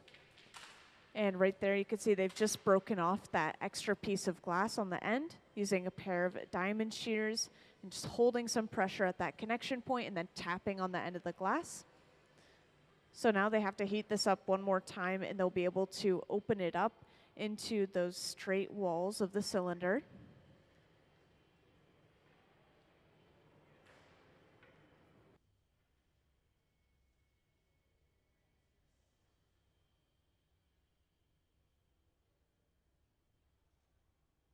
So the furnaces run off of natural gas and forced air, and the torches actually run off of propane and oxygen.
Now they've heated this glass up one more time and they're actually going to use this wood board, just like they did earlier, to completely straighten and even out the walls of this cylinder. And right here, it's important that they continue to stay turning. If they were to turn too slowly or stop turning, this would obviously kind of press in the sides of the glass, kind of collapse the shape that we have right here. So they're essentially using centrifugal force, or the outward pulling force from spinning, to almost push the glass walls into that wooden board.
Now, just like earlier, to break this piece off, all they do is apply some water and then tap the pipe, and then all they have to do is torch that bottom to make sure there's no leftover sharp ends before putting it away in the annealer, which is the large black box over on the left wall. And let's give them a round of applause for finishing that piece. Thank you very much. So that box is going to cool it down from about 950 degrees Fahrenheit all the way to room temperature at least overnight. So it's a slow, long process, and it's going to prevent thermal shock.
Welcome into the hot shop, everyone. Today, our hot shop team has been working on a specific project. I'll just point out these cylinders on the front table over here. So this is what we've been working on today. And this is going to start over on that left bench. And this is all starting with a color dropper, color overlay. I'll explain that as it starts happening, but since I have a brand new set of people in here, I just want to give a little overview of the hot shop so you can understand the temperatures of some of the furnaces. So just to point out, our first furnace is the one that Ben just gathered out of over there, the large tank with the closed door. This holds about 1,000 pounds of clear molten glass, and it stays at a pretty steady 2,100 degrees Fahrenheit.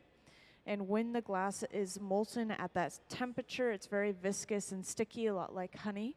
So all we have to do is stick our heated pipe into the glass and then turn, and it gathers a ball on the end. And then from there, we blow into the end of the hollow pipe, and this expands that glass like a balloon. So you could kind of think of those pipes like straws. We have solid ones as well. And then our open face furnaces, we have 2 of them on right now. These are only for reheating. They don't have any glass or anything physically inside of them. We just use them to make our glass malleable and able to work with again. And those are running between 21 and 2,300 degrees Fahrenheit, depending on how quickly we want to heat our glass. Both those types of furnaces run off of natural gas and forced air. And later on, you'll see us use some torches. I'll point those out when we get to them, but those are running off of propane and oxygen. And if anyone ever has any questions along the way, feel free to raise your hand and I'll come right over, or just grab my attention. But I'll make sure to explain what they're doing and why as they continue. So over on that left bench, you may have seen earlier that Ben took something out of this large silver box right here. This large silver box is the garage. This is keeping things inside of it nice and warm at around 1,000 degrees Fahrenheit. So we had some color preheating in there. And I'll just hold up an example of this colored glass. This is called color bar because it's a bar of color. And so we'll take a section of that, heat it up until it's molten, and then drop it on top of a small clear bubble. And then we'll spread that evenly over top of that bubble, creating a really smooth, even layer of color, much like these pieces down on the front pedestal.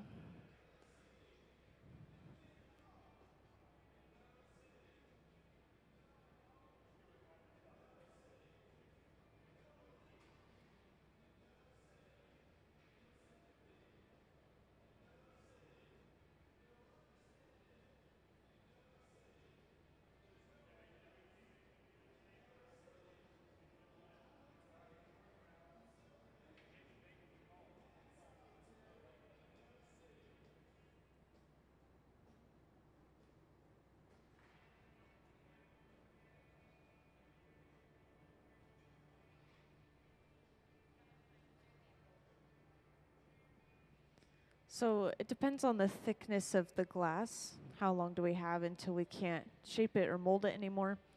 If it's really thick glass, it takes a really long time for it to cool down. If it's super thin, like a string of glass, then it cools down almost instantly. And so it really depends. And when they're heating things up, the same thing applies. It really depends on the thickness for how long they have to heat something up. But usually we watch for movement. So if something stops moving, then we know it's not really malleable anymore. If it stops glowing, then it's really cold, probably around 1,000 degrees Fahrenheit. And 1,000 degrees Fahrenheit is actually kind of cold for glass. It is actually solid at that point. But up on the screen, you can see Sarah is now holding that small clear bubble upright. And this is the beginning of that color drop or color overlay. So soon Ben will come over with that color and drop it right on top.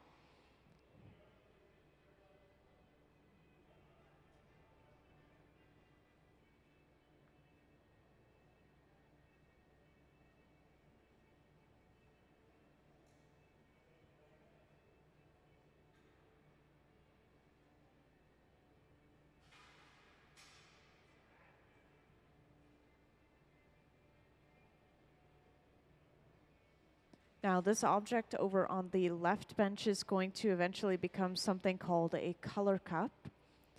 And then at the center bench, they're going to create yet another bubble and stuff this inside of that color cup. And I have a diagram to show you guys to explain that even better. So can I have the stuff cup diagram, please?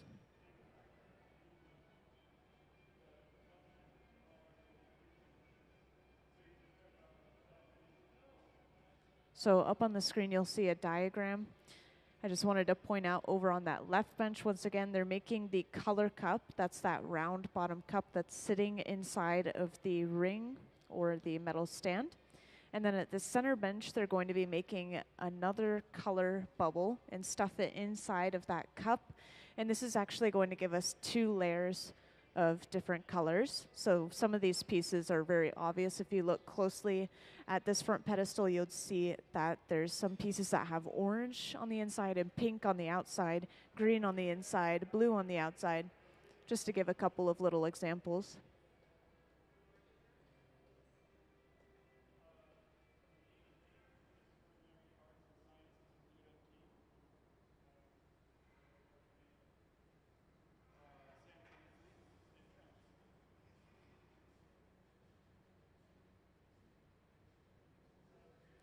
So just like over on that left bench, they're going to have pretty much that same color application process going on.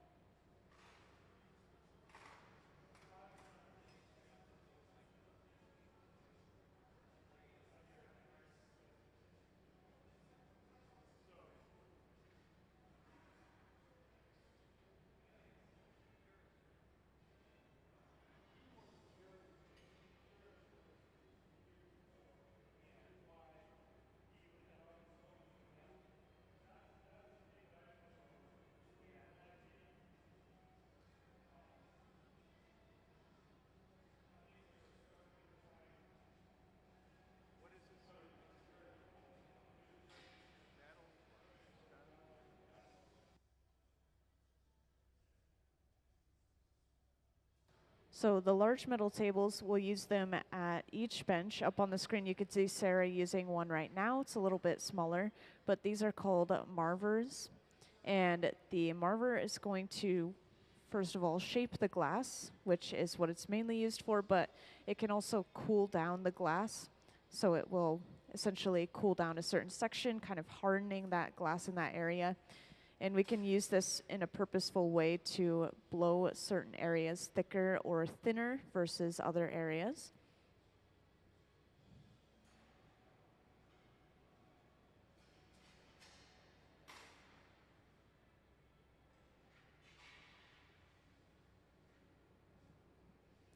Now, I don't know if I already pointed this out, but you may have noticed that the clear bubbles that they drop the color onto, they usually let them cool down quite a bit. They're pretty cold. They've lost a lot of their color. And so this is going to hold its shape as they sort of spread that color over top of it and envelop it.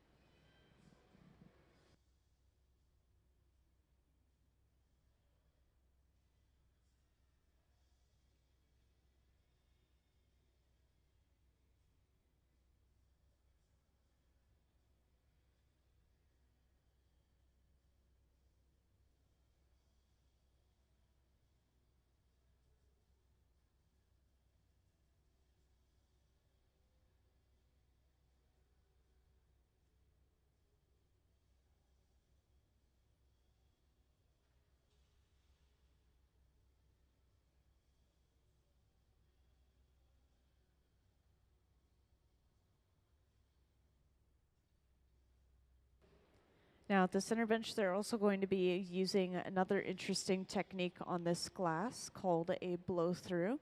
So if you look at these pieces on the front pedestal, some of them you can notice have a gradient in them, and this is how we're going to get that. They will take the color and then they add a layer of clear, and they focus a lot of the clear on the bottom, so when they blow the bubble, it's trying to go towards that hot clear on the bottom and it will push through the color and it will create that gradient. I'll make sure to point that out when it happens. That will be happening at the center bench.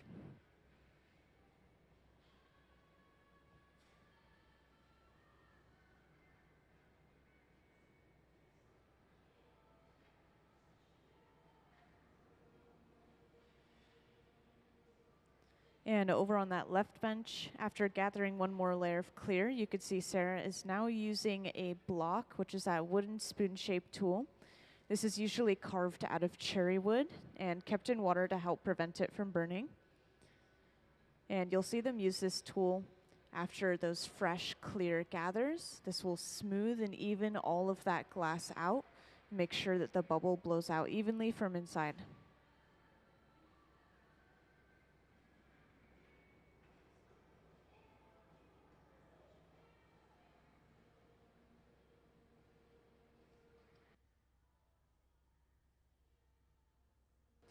And every now and then you'll see our artists use a pipe cooler, which is happening over on the right now. So usually after gathering clear glass, but every now and then the heat will start to come towards the artist's hands. So they will place it in this trough of water, splashes water up onto the pipe and cools it down almost instantly so we can handle it a little bit closer to the glass again.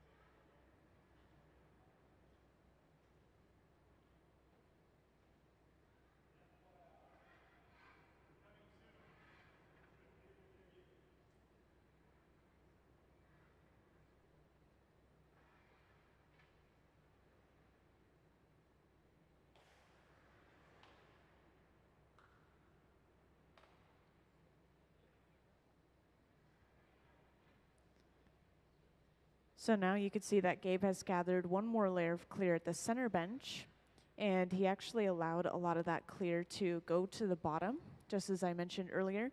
And if you're sitting in this area, you may be able to see that really nice, like very clear separation between the color glass and the clear glass. And soon you'll see as he blows, this is going to push that bubble through the color.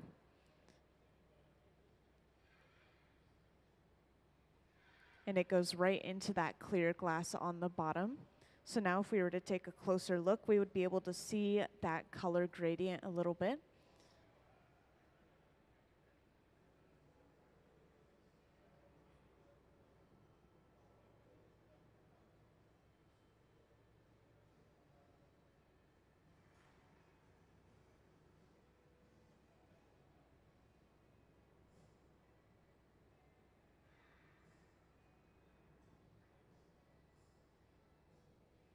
And up on the screen or over on that left bench, I'll just point out real quick that Sarah has just created a jack line in the glass, which is that divot you see near the pipe. So this is where they're going to remove this bubble from the pipe a little bit later on.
Now up on the screen you can see that Sarah is just letting this glass sit and cool down a little bit. And this is while Ben has been preparing a second pipe that will be attached to the bottom of the bubble. And this will allow them to break this bubble off from its original pipe and give them access to that other side. The second pipe that we attach to a piece is called the punty, just to mention that. And this is a pretty simple punty with a clear attachment on the end of a solid pipe. And to break this off, they apply some pressure using that pair of jacks and then tap the pipe, and that breaks that piece cleanly off. So now, as you can see, we have access to that other side of the piece with that opening. We'll be able to start opening it up and getting those straight walls. And just a reminder that over on the left bench is going to turn into that stuff cup or that color cup. And then this bubble that's being created at the center bench, this is going to be stuffed inside of that cup. And then we'll have these 2 layers of color for one piece.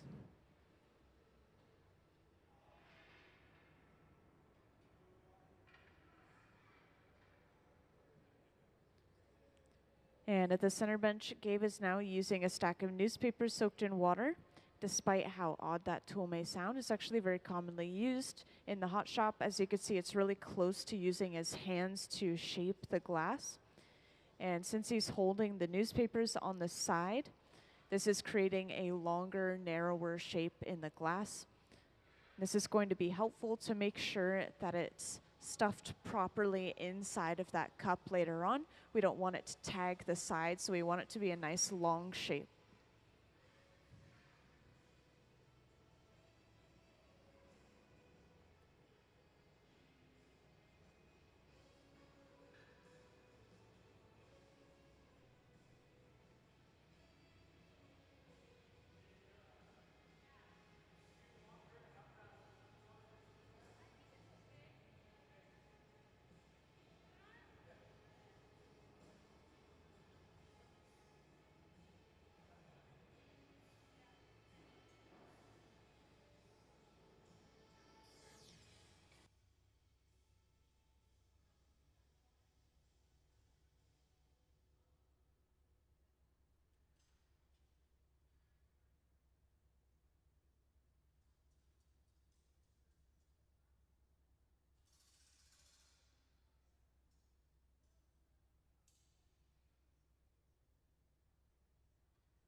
So now Gabe will gather one final time over top of this bubble.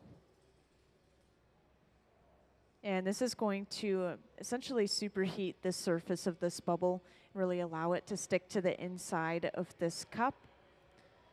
And he's going to allow a lot of this glass to drip right back off the end. This is called a strip gather. It's just giving him a partial layer of that clear glass.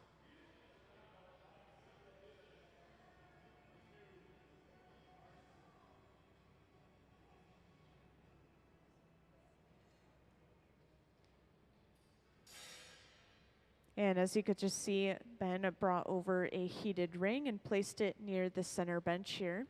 And this is where we're going to set that color cup upright. and then we'll be able to stuff that bubble inside of it.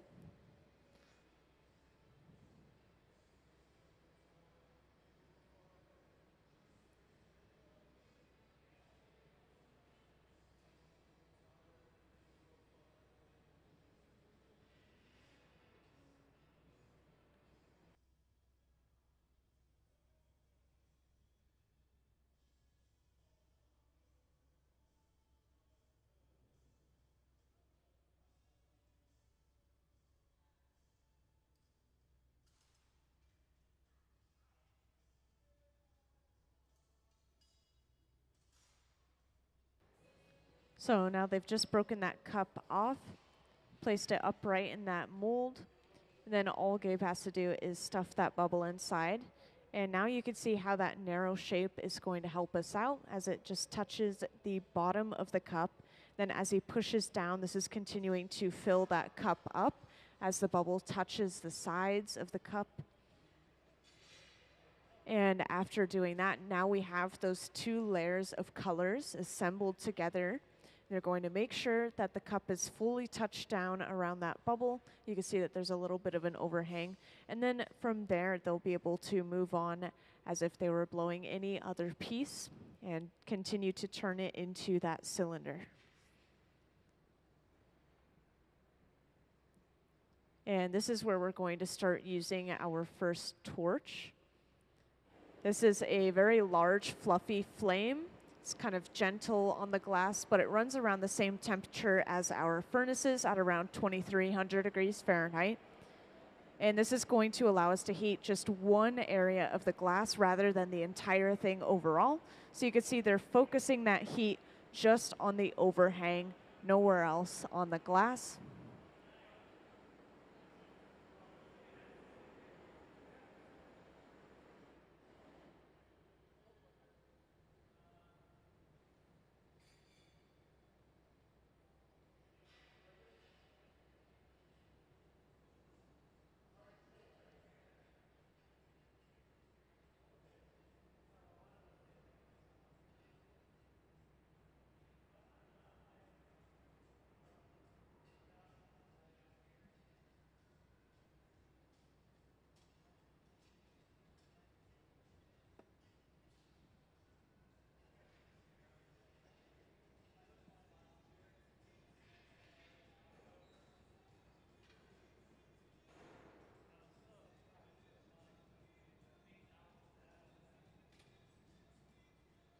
And as you can see, there's just a little bit of extra clear right on the bottom of the bubble from where we broke that color cup off the pipe earlier.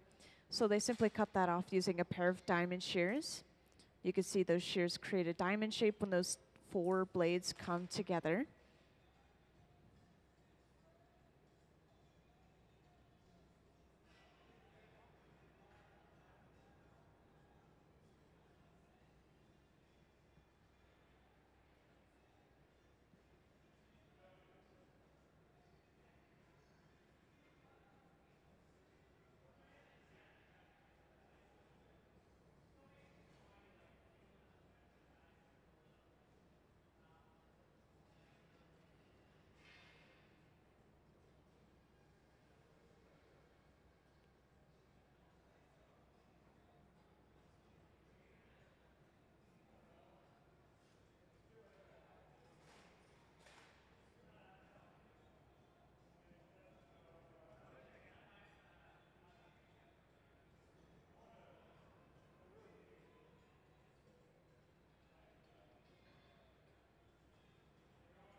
And this nozzle here, this is blowing compressed air onto the glass. This will cool it down more rapidly than if we were to just let it sit in the air. So they're heating up the back end of the piece and trying to cool down the end of the bubble. And I think this is because they want the bottom of this piece to be really thick with that clear glass that you could see in the bottom of those pieces over there.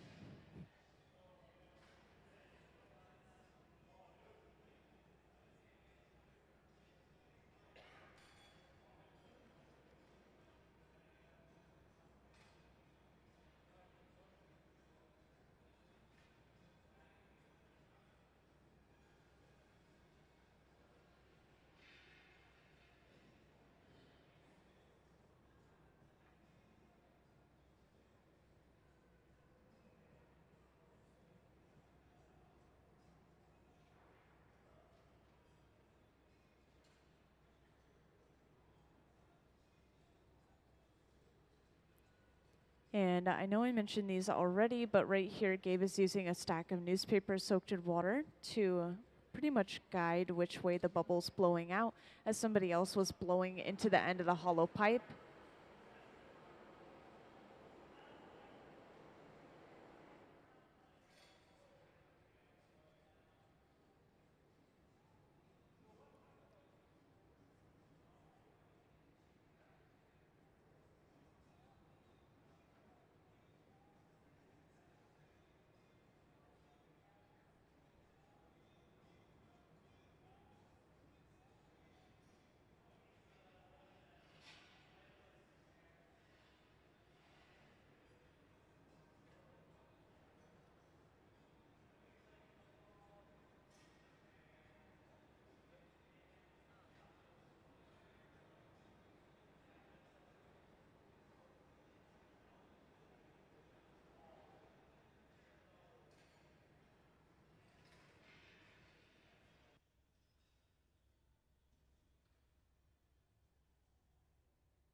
And next, Gabe is going in with the jacks, which are these two metal blades. And you can see this is creating a divot near the connection to the pipe. This is called the jack line. This is where we'll remove this piece from the pipe a little bit later on. And at the same time, they're continuing to hang this pipe down at an angle, and this is stretching the entire piece out and getting them that much closer to their cylinder shape.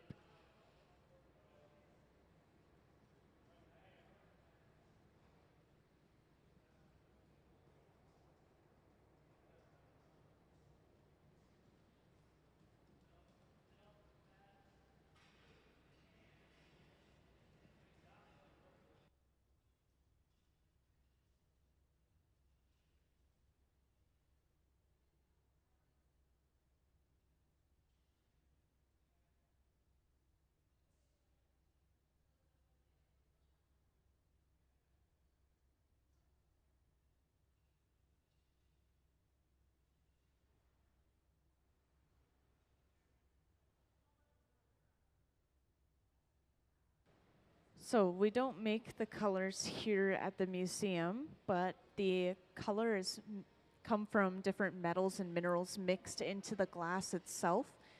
And so just to give a couple of examples, I'm sure a lot of people have heard of cobalt blue glass. So they can mix cobalt into the glass and create that deep, rich blue color. And then for white, they supposedly use tin and antimony. And one of our most expensive colors is like a pinkish red, a cranberry red. And this is coming from gold chloride. So it uses gold, so it's very expensive.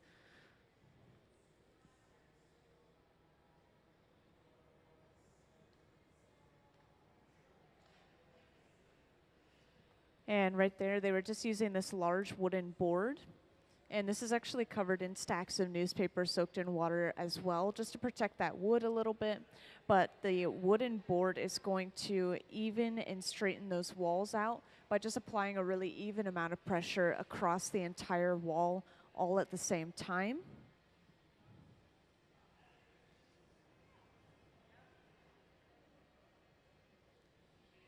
And you may not notice, but they're also keeping the pressure inside of the glass by keeping their hand on the end of the pipe. So this is called capping, and they're just making sure that the glass doesn't collapse on itself. If we were to apply pressure to it, it would just go right back out as if it's a straw.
Now, as you can see, they've just focused the heat on the bottom for this part here.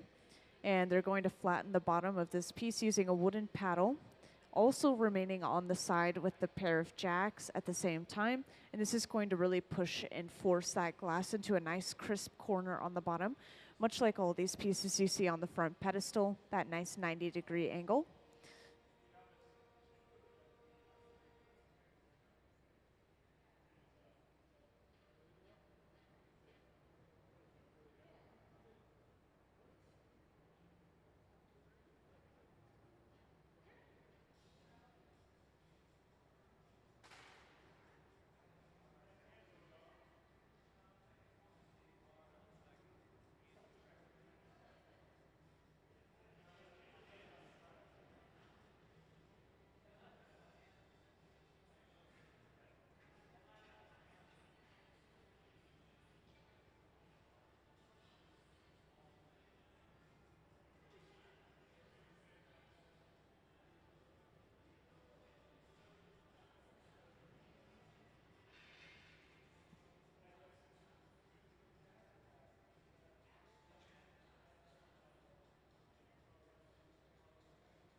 So right now that thick area of the glass on the bottom is still maintaining a lot of that heat just because the glass is so thick, yet the rest of the body is a lot thinner, so it's going to cool down much more rapidly. So they're going to balance that out a little bit by using that large fluffy flame and torching the thinner areas of the glass, or the main body of the glass. And now that they have the bottom of this piece complete, they're going to attach a second pipe to the bottom of this piece and then break it off from the pipe that it's currently attached to. And this is basically going to flip the orientation and give them access to the top side of the cylinder. And some of you may remember that happening with the color cup over on the left bench earlier. We did that same thing, attaching a pipe to the bottom and breaking it off.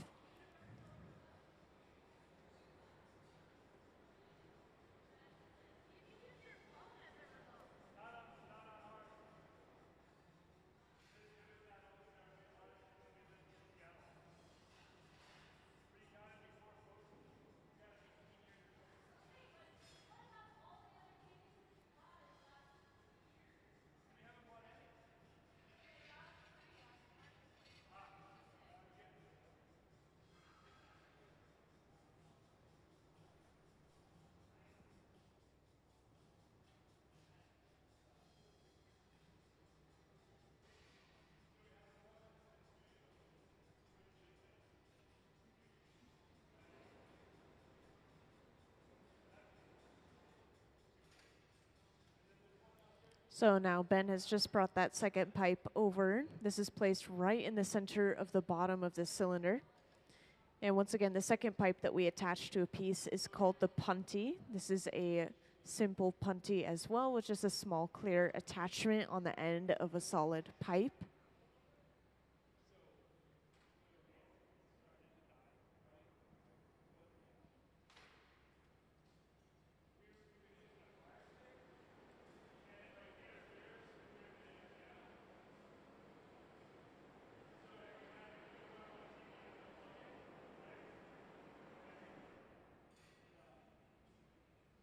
And just like earlier, they're going to apply a little bit of water to that connecting area, causing shocking and cracking in the glass, and then tap the pipe.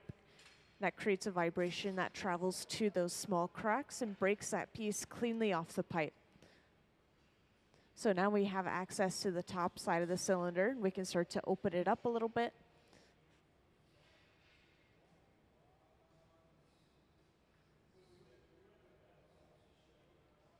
And you may have noticed that they were continuing to torch around that connecting area even right before they broke it off. You might be wondering why apply heat if you're applying water to break it off. And this is because when they apply that water, it's creating those cracks. If the surrounding glass is cold, too cold, then it can actually travel through that cold glass and continue to break the piece. So heating up the surrounding area is going to prevent that from happening.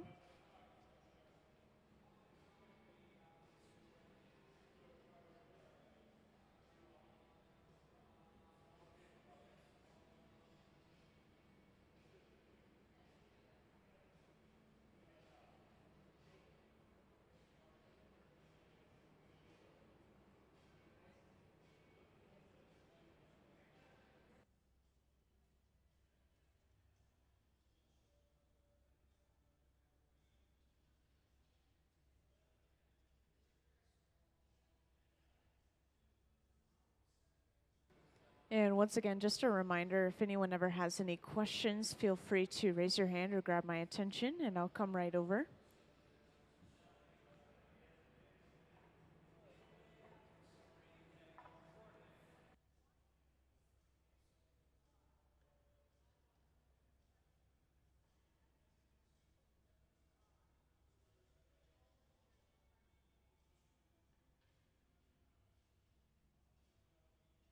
Yeah, I'm not sure where or when they started using newspaper, but I know that it's a pretty cheap material and it is insulating, so the heat is not going to travel through it to your hand. We do have some carbon fiber pads. It's like a really expensive woven carbon fiber, and that does a similar job as newspaper, but newspaper is cheap and the ink doesn't burn off or stick or anything to the glass. It's very interesting.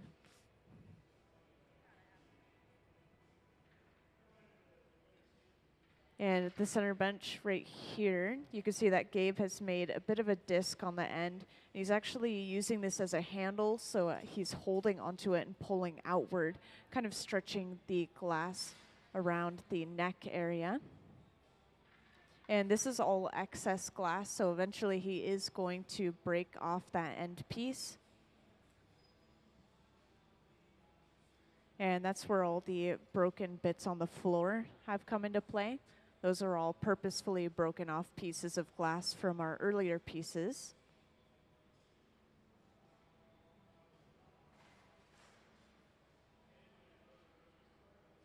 And now to break it off, Gabe is using a pair of diamond shears to hold some pressure at that connecting point, and then all they have to do is tap that end piece off.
Yeah, so our project today has been making these cylinders so far. We made these earlier in the earlier half of the day, and we're going to continue to make them through the rest of the half of the day.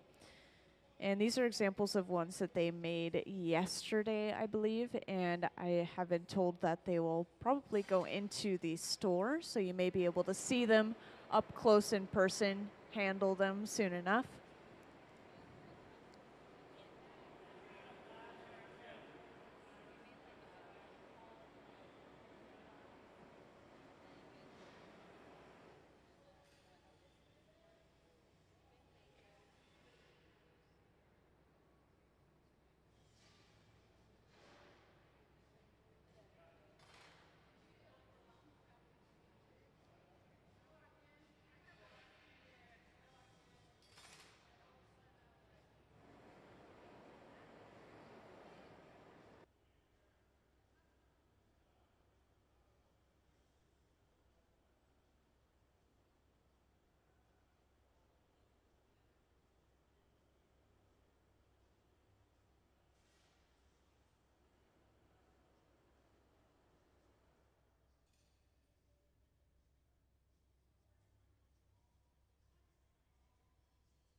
And if you weren't here earlier, right now we are using a large wooden board.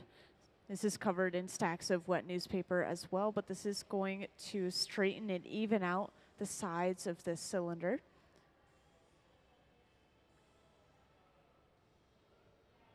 And we used this earlier, which is why I mentioned it, but this is later on in the process, so we have to make sure to continue to keep this piece turning. There's no way to keep the air pressurized inside like we did earlier.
Now, just like earlier, we have to make sure that we're maintaining an even heat of about 1,000 degrees Fahrenheit or warmer, so we don't get any shocking or cracking.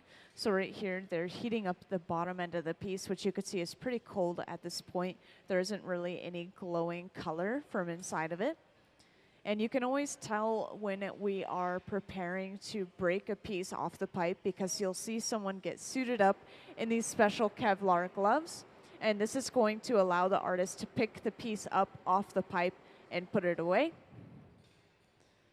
And just like earlier when we broke it off of its original pipe, to break this off, we apply a little bit of water to that connection area, causing a little bit of shocking and cracking. And then all we have to do is tap the pipe, and that should break that piece cleanly off.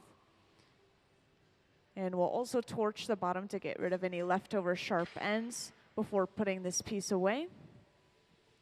And this is going to be put away in the annealer, which is the large black box over on the left wall. This will cool it down from about 950 degrees Fahrenheit all the way to room temperature, at least overnight, so it doesn't break from thermal shock. And let's give them a round of applause for that piece.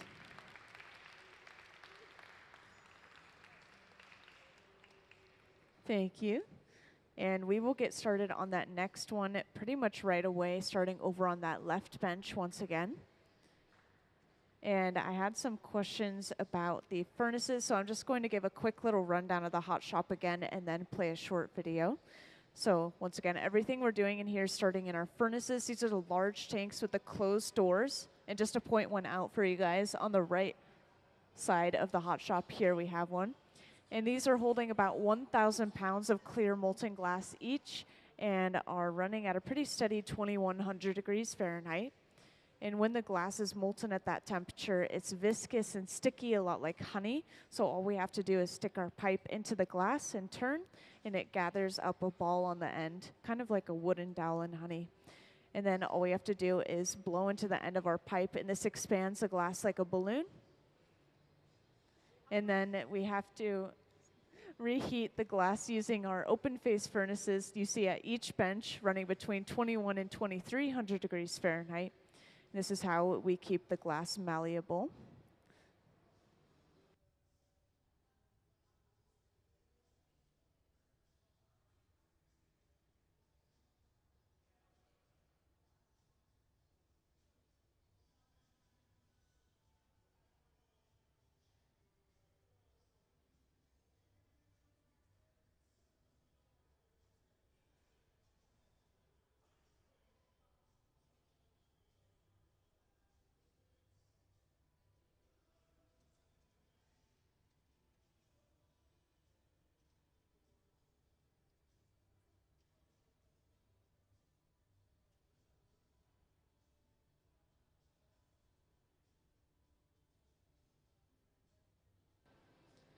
So over on that left bench, you're going to get started with that color application process called a color drop or color overlay. And this is where we pick up a piece of color bar. And just to hold up an example for you guys, I have a piece of color bar in my hand here. This is just some solid colored glass. And we'll attach this to the end of a pipe, heat it up, and then drop it onto a small clear bubble. And then spread that evenly over top of that clear bubble, creating a really smooth layer of colored glass, just like these pieces down on the front pedestal here.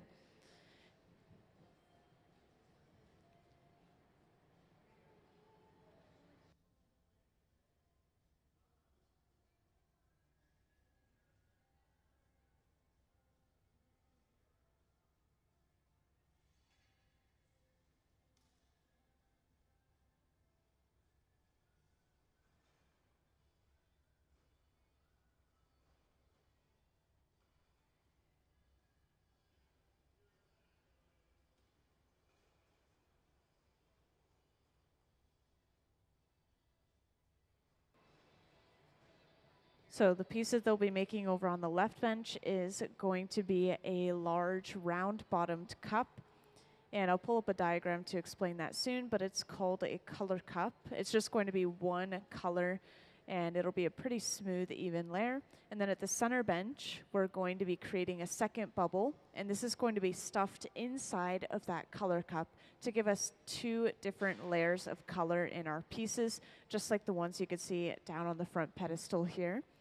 And as you may notice, we also have a sort of gradient with some of these pieces. And so at the center bench, they'll be making that gradient using a technique called a blow-through.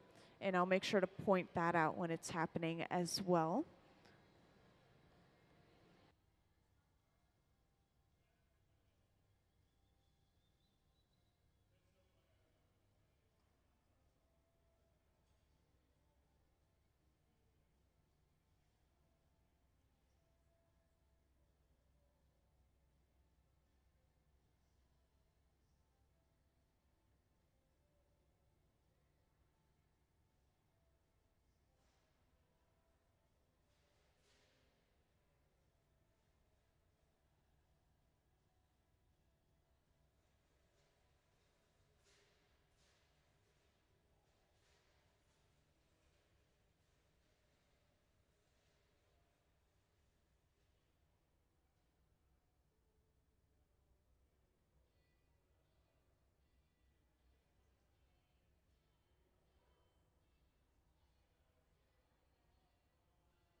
And welcome to everyone who just joined us in the hot shop.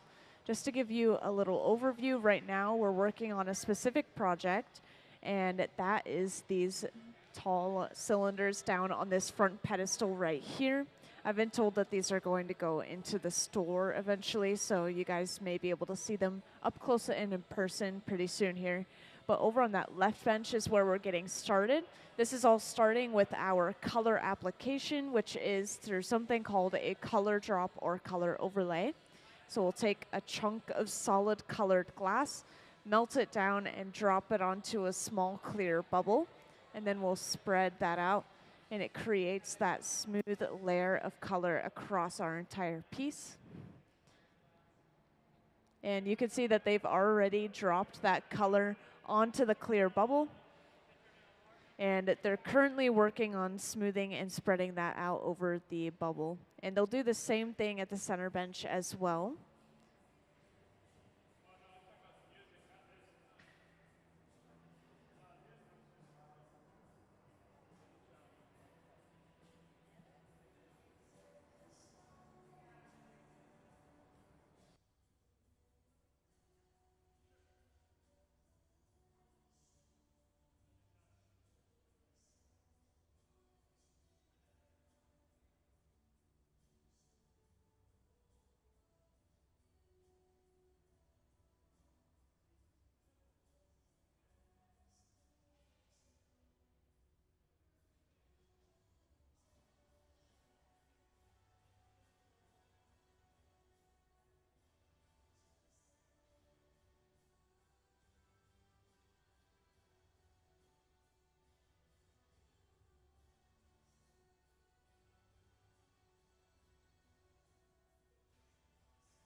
So at the center bench, you could see that Gabe has just blown a small clear bubble. And then just like over on that left bench, Ben is heating up a piece of color that's going to be dropped right on top of that bubble.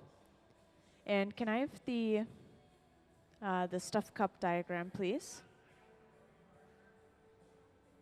So up on the screen, I just wanted to point this diagram out real quick. This is what we're going to be doing today to get our 2 layers of color for our piece. So at the center bench, we're actually working on the inside color bubble. And on that left bench, we're working on the color cup that's going to be sitting inside of that metal stand.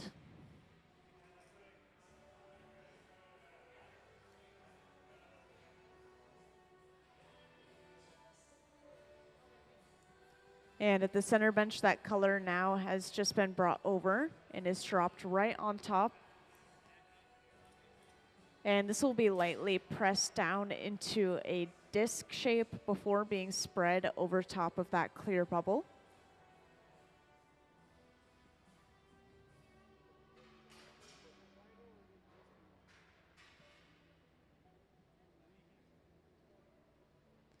And right now, all of our colors look red or orange. This is just because of how hot that glass is. As the glass cools down a little bit, we'll be able to see more and more of that true color. And once it's at around 1,000 degrees Fahrenheit, which is pretty cold for glass, we'll be able to see pretty much the true color.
Now, up on the screen or over on that left bench, you can see Sarah is now working with a block. That's that wooden spoon-shaped tool. And this is going to smooth and even all of that fresh, clear glass out. It's going to make sure that our bubble blows out evenly from inside.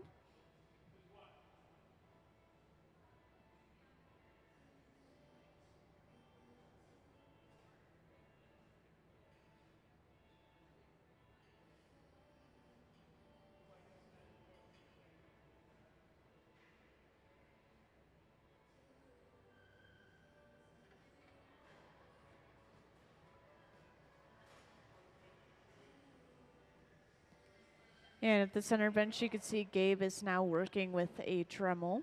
And you won't see this very often. Most likely there's a small imperfection in the glass, whether this is a particle or an air bubble. We want to make sure to get that out before it's permanently stuck in the glass. Becomes more obvious as we blow the piece thinner and bigger.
Now, over on that left bench, you can see they've made a lot of progress with that glass. And they now have a little bit of a balloon shape going on. And this is going to continue to keep this round shape. As you remember with that diagram, they want that cup shape with a round bottom. And you could see that Sarah has created a jack line. That's that divot in between the pipe and the bubble. That's where they're going to break this bubble off. And before breaking this bubble off, they're going to attach a second pipe to the bottom.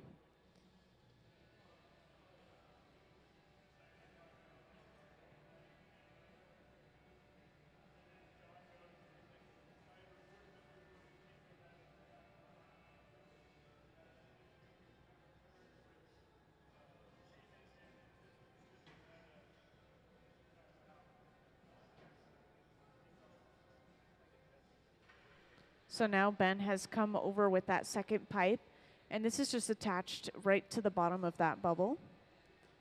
And the second pipe that they attach to a piece is called the punty. This is going to basically flip the orientation of the piece.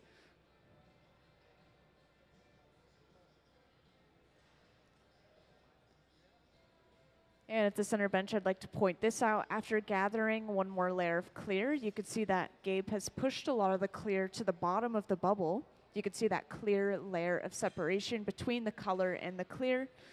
And so now when he blows, the bubble is going to want to push into that hot, clear glass in the bottom, and it's going to push through the bottom of that color.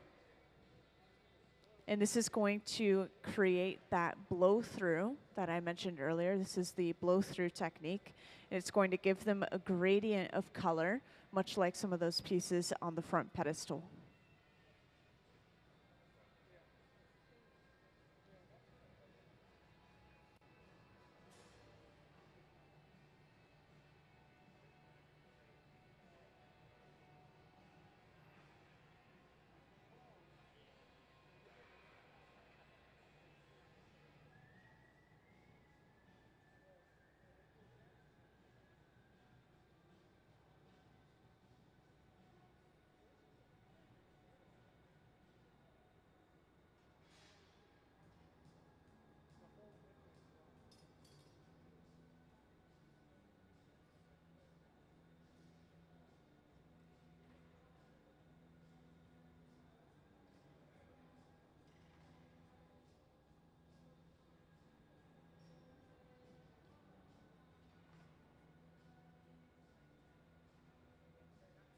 And this nozzle here, you'll see them use every now and then. This is just blowing some compressed air. So it's cooling down the glass rapidly rather than just letting it sit out at the room temperature air. And this has allowed him to gather one more layer of clear glass. We have to let it cool down in between gathering those layers of clear.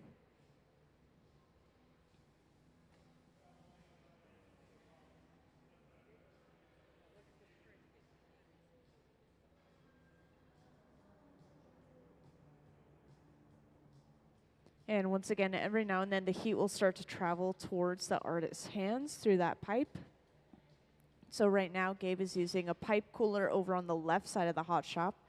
This is just a trough of water, splashing water up onto that pipe and cooling it down pretty rapidly so we can handle it closer to the glass again.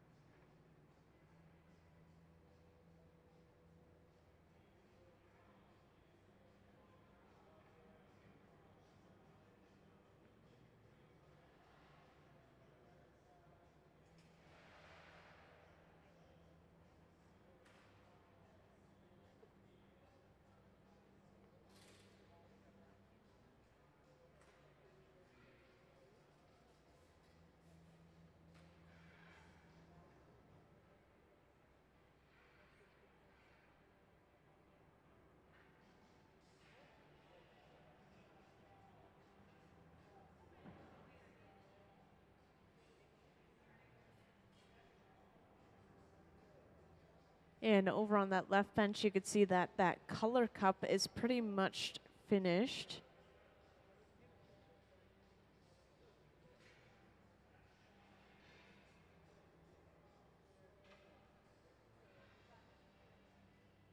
And at the center bench, I'll point out right here that Gabe is using a stack of newspapers soaked in water. Some of you may have already heard about them, but they are very commonly used in the hot shop for those who didn't know. As you can see, it's pretty close to using our hands to shape the glass.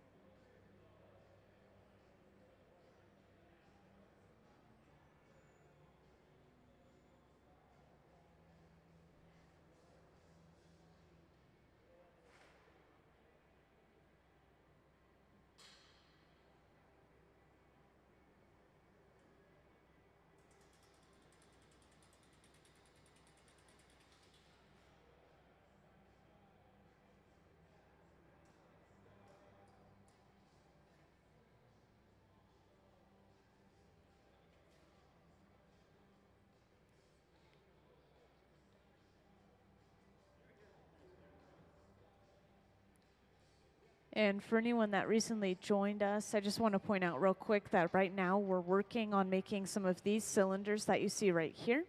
And these are eventually going to go into the store, I've been told.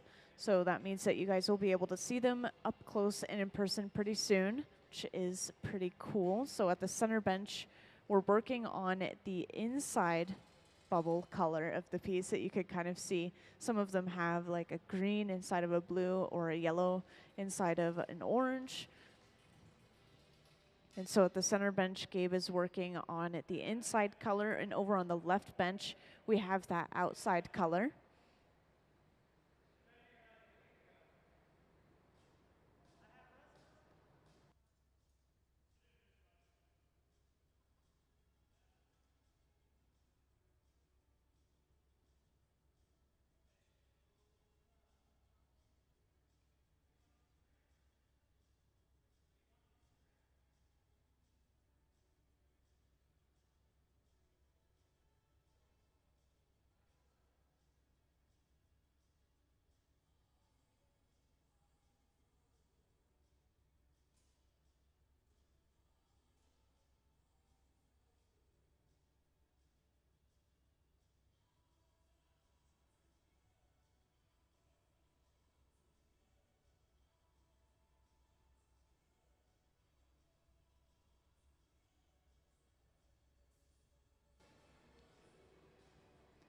So now this is the final gather that we need on the outside of that bubble. And Gabe is actually going to allow some of it to fall right back off the end after gathering it, and this is called a strip gather. So now we have that partial layer of clear glass. And Ben has just brought a heated ring to the center bench here. And this is going to hold that color cup upright, the one that they made over on the left bench. And this is going to allow them to stuff that second bubble inside of the color cup.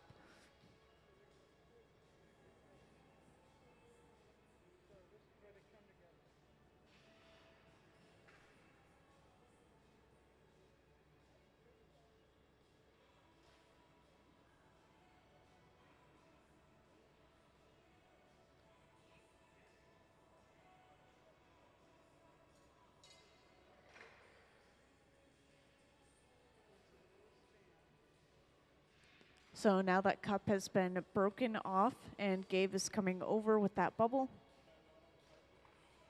And he allows it to hang down a little bit before fully pushing in and touching the bottom of the inside of the cup. And then as he continues to push down, this is going to fill that cup up. You could sort of see that line rising all the way up the side. And now we have those two pieces of glass together. So now we have our two layers of different colors. And from here, they still have a little bit of an overhang, so they're going to work on touching that down completely. And then they'll be able to move on to fully blowing this out and creating one of these cylinders.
Now, this large metal table that Gabe is rolling the glass on, this is called the marver.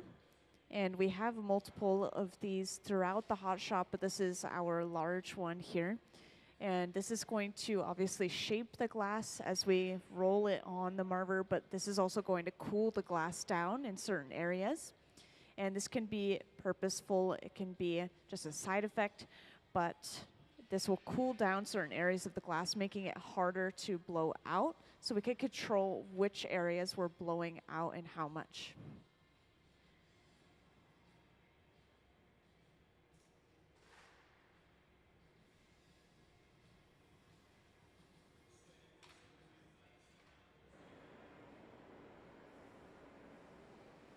And once again, this nozzle is blowing some compressed air onto the glass, cooling it down more rapidly.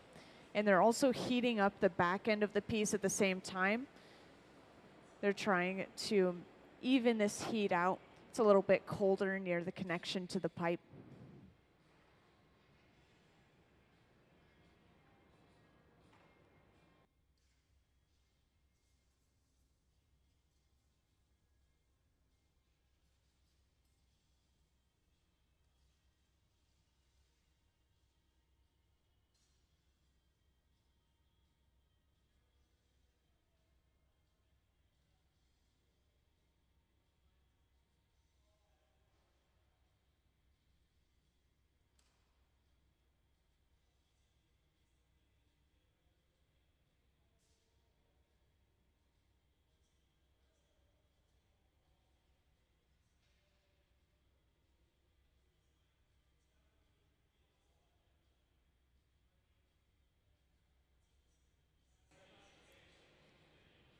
And then once again, Gabe is going in with that stack of newspapers soaked in water.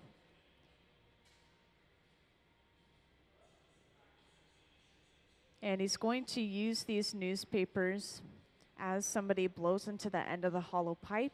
You can see that bubble expanding inside right now.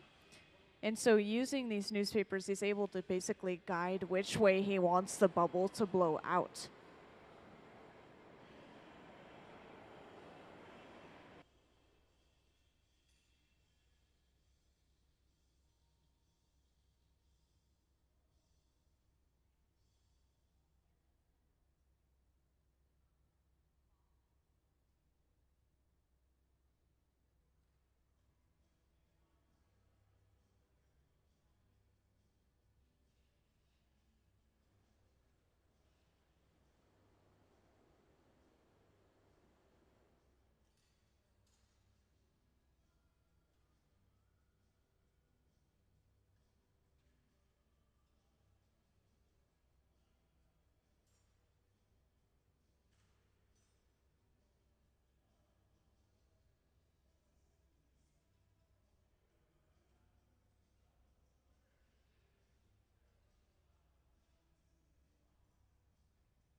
And next, Gabe is going in with a pair of jacks, which are these two metal blades here. And he's going to carve a jack line into the glass. And this is where we will remove this piece from the pipe later on.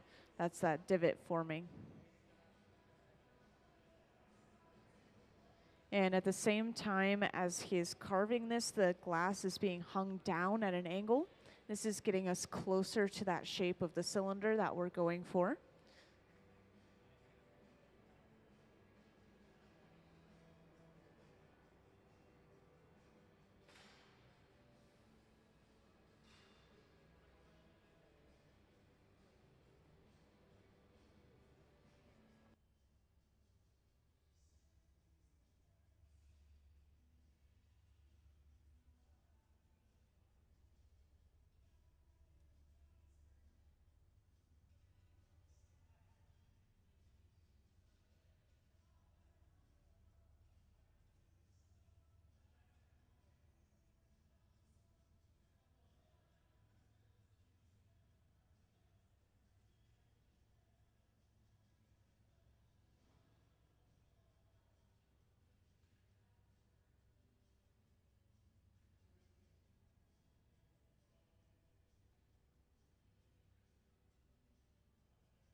And after heating that glass up one more time, Gabe was hanging it down towards the floor and actually even touched the floor a couple of times to slightly flatten the bottom.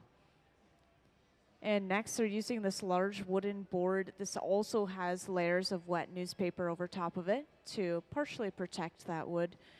And this is going to even and straighten the sides of this cylinder out. It's giving us a really even pressure across the entire wall all at once rather than us using a tool.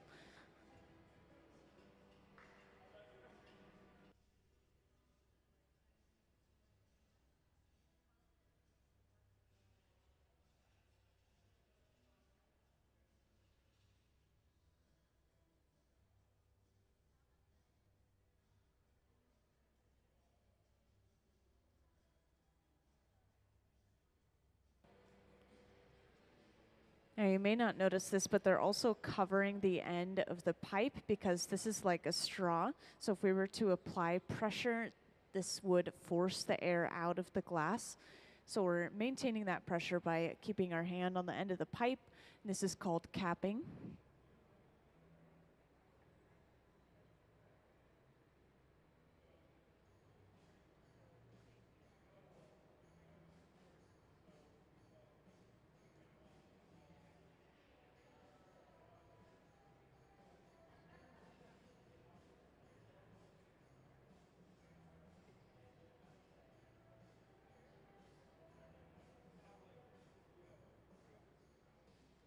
And welcome to those who just joined in. I see a few new faces here and there. Right now, our hot shop team is working on making some of these cylinders that you see down on the front pedestal here. And these are eventually going to be in the shop, I believe. So you guys may be able to see them up close and in person eventually here. And at the center bench, we're pretty far along into this cylinder. We're working on the bottom first, and then we'll be able to flip the orientation of the piece and work on the top side of the cylinder to finish it off. And just a reminder, if anyone ever has any questions, feel free to raise your hand or grab my attention and I'll come right over.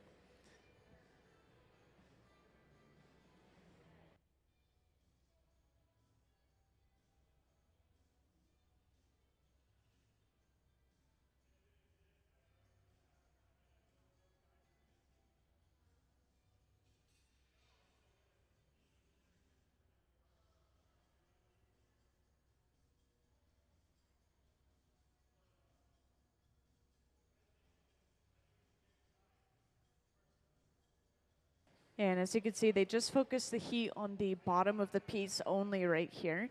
And this has allowed them to flatten the bottom of the piece using a wooden paddle. They're also remaining on the side of the piece with the pair of jacks, those two metal blades. And this is really going to force that glass into a nice crisp corner on the bottom.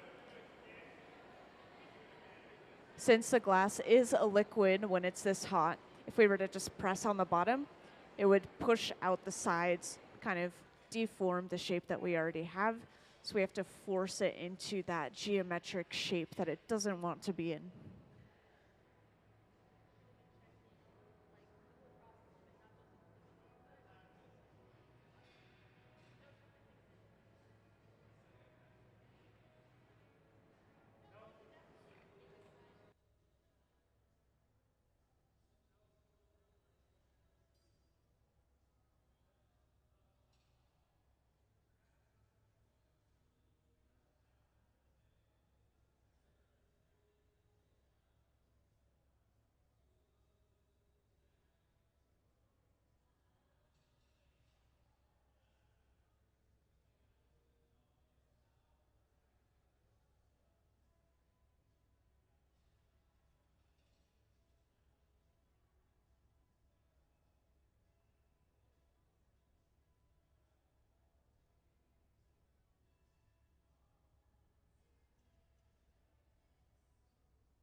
So right here, our artists are kind of just touching things up, making sure everything is nice and straight before they move on. But right here, they're going to have to attach a second pipe to the bottom of the piece. Some of you may remember earlier when we were working with that color cup over on the left bench. And then we'll be able to break this piece off from the pipe it's currently attached to, and then we'll have access to that top side of the piece.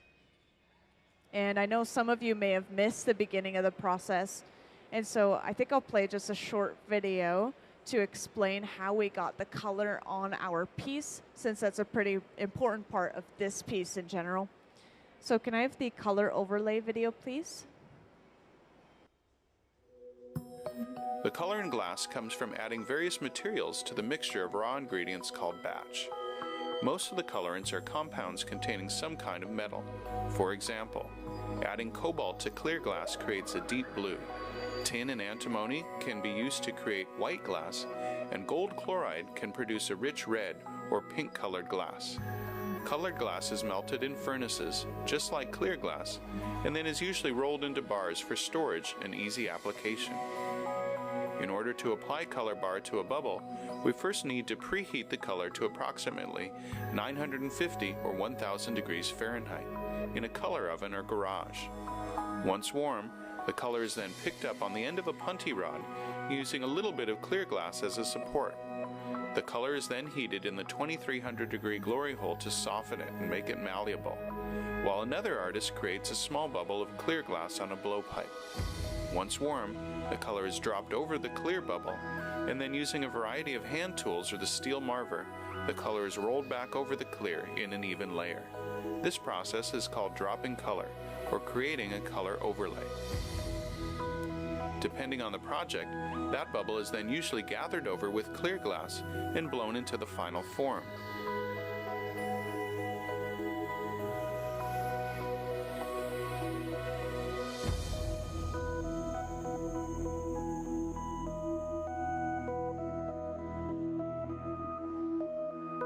The finished product may appear to be all made from colored glass, but when viewed in cross-section, we can see that there is only a thin layer of color sandwiched between many layers of clear glass.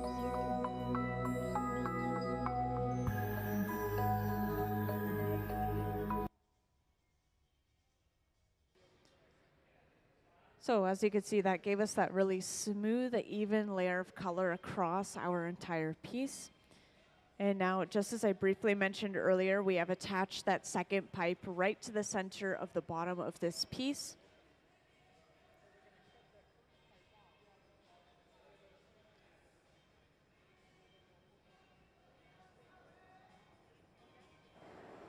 And usually before breaking a piece off, you'll also see them torching around that connecting area. And this is going to hopefully prevent any cracks from traveling through cold glass by just warming up that glass a little bit. And then to break this off, they apply a little bit of water to that connecting area, causing purposeful shocking and cracking in the glass. And then they tap the pipe, creating a vibration that travels to those cracks, breaks it cleanly off the pipe. And now from here, while the piece is still cold and the connection is still hot, Gabe is making sure that this is actually centered to the pipe before they continue on.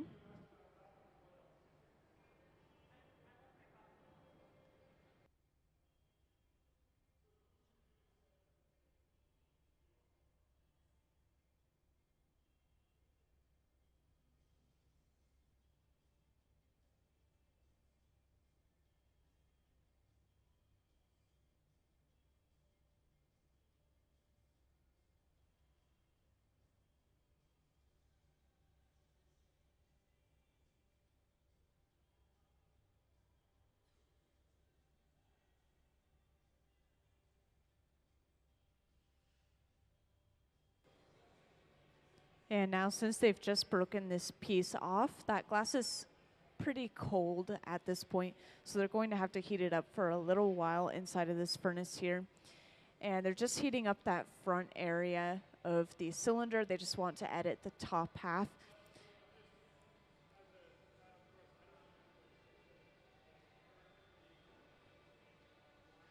And while they're continuing to heat up that area of the glass, they have to make sure to go into the furnace fully as well. This is called flashing. They're making sure that the entire piece is maintaining a temperature of around 1,000 degrees Fahrenheit or warmer so that nothing cracks or breaks from thermal shock.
And now that the front end of this piece is nice and hot, Gabe is going in with a pair of jacks, and you can see he flares the opening out past further than he would for just the normal walls of a cylinder. And then he turns this into a disc, and he's basically going to use this disc as a handle, and he's able to pull away from the rest of the piece using that disc. And this is going to stretch that upper part of the piece and thin that glass out.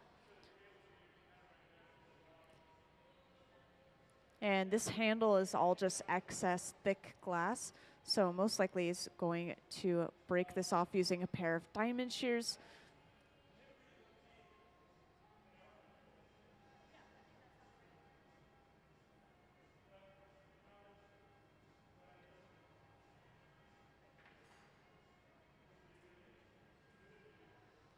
And so to break this off, you could see those diamond shears right here. It's just holding some pressure. And then all we have to do is tap that end piece off.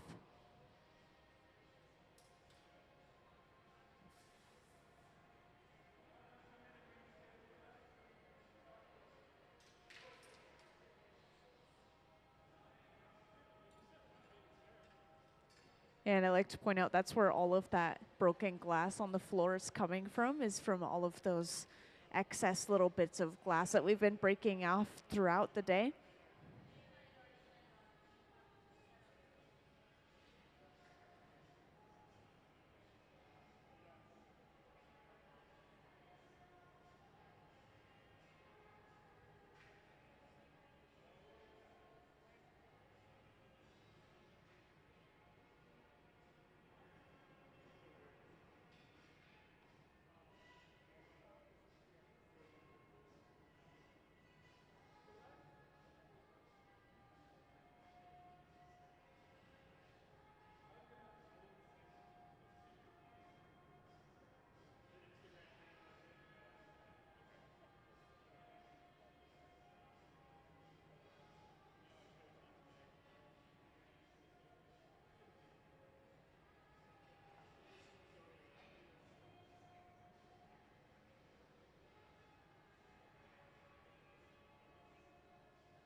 And after heating up the opening of this piece one more time, Gabe is able to go inside with that pair of jacks again and slowly open this up into that cylinder shape.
And after opening the cylinder up, they'll always go back to the outside of the piece with that jacks as well, and they're just going to make sure that the walls are straight and even. Sometimes going on the inside of the piece can flare it a little bit too wide open, so this is just straightening it back out.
So for anyone that recently joined, that large fluffy flame that they're using at the center bench is probably running at around the same temperature as the furnaces at around 2300 degrees Fahrenheit.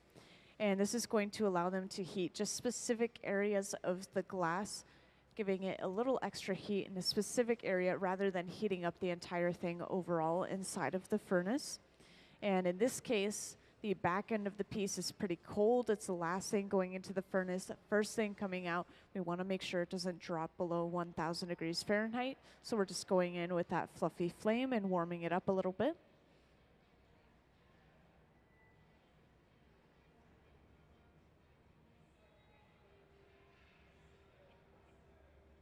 And now, after heating up a large portion of the body, Gabe has gone over to that large wooden board once again and is going to straighten and even those walls back out.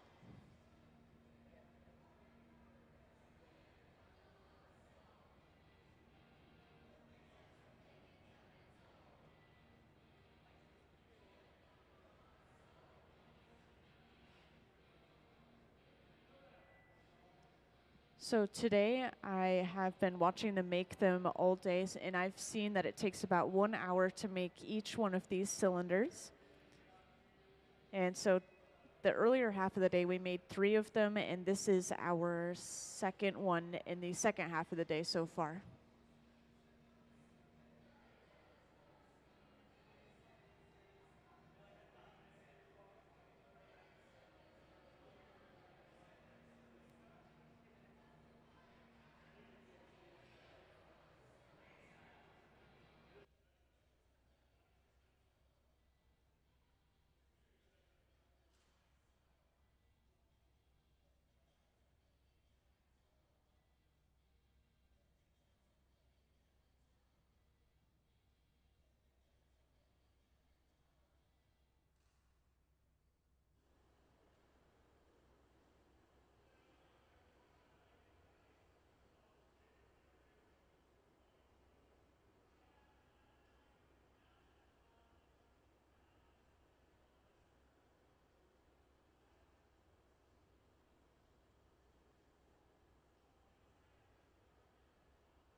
And you could tell when we're getting ready to break a piece off when you see somebody come over dressed up in these Kevlar gloves.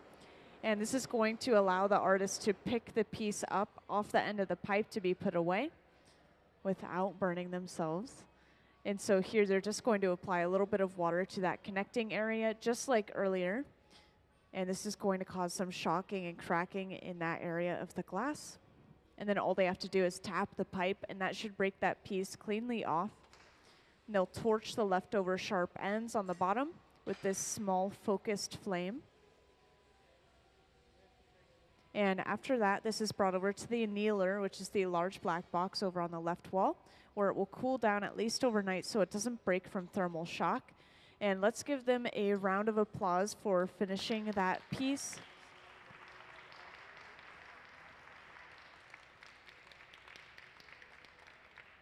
Thank you. Now that's going to cool down from about 950 degrees Fahrenheit all the way to room temperature. And the thicker the glass, the longer it has to cool down. Since these have these really thick bottoms, I think it's going to have to cool down a little bit longer than overnight. But that's my little spiel as I say overnight. And they should get started on that next one pretty quickly over on the left bench. So if you missed the beginning of the process, then stick around. You'll get to see how we applied the color to our glass.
Welcome into the hot shop.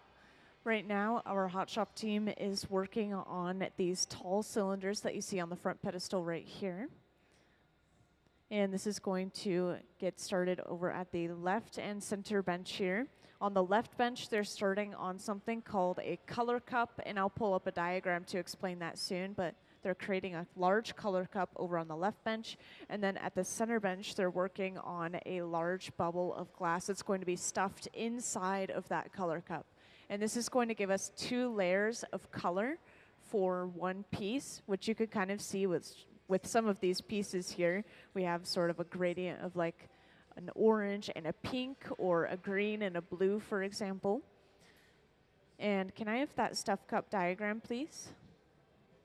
So up on the screen, you'll see that diagram of a stuffed cup. Just want to point that out real quick. They're going to be creating that color cup over on the left once again, and then at the center bench, they're creating the inside color bubble. And the outside color is going to be a transparent color, I believe, and then the inside is more opaque, so you can actually see through that top layer and see that second layer within. And at the center bench, they're actually going to be using another extra special technique called a blow-through. And this is going to give us a gradient of color. I'll make sure to point that out when it happens, because it's a little bit hard to explain it without visuals.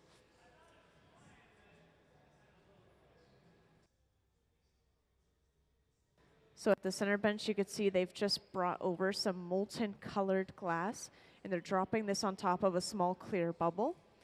And this is going to give them something called a color drop or color overlay. It's going to give them a really smooth, even layer of color across the entire piece.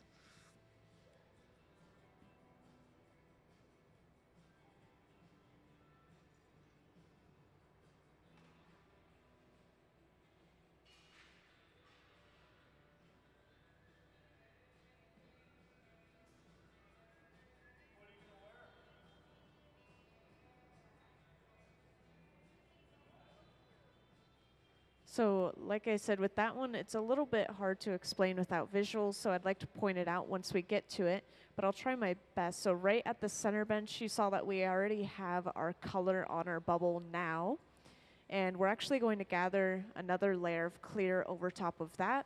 We're going to push the clear to the bottom of the bubble, so we have the color right here, and then the clear's kind of on the bottom attached to it. And then when we blow the bubble, it's going to actually blow through the color and into the clear, and that's going to almost break the surface of the color and give us that gradient look for some of those pieces.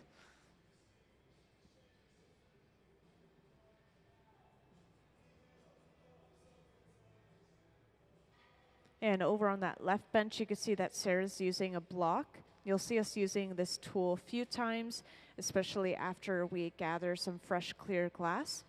And the block is carved out of cherry wood and kept in water to help prevent it from burning. This will smooth and even out all of that glass, so when we blow into the bubble, this will blow out evenly from inside.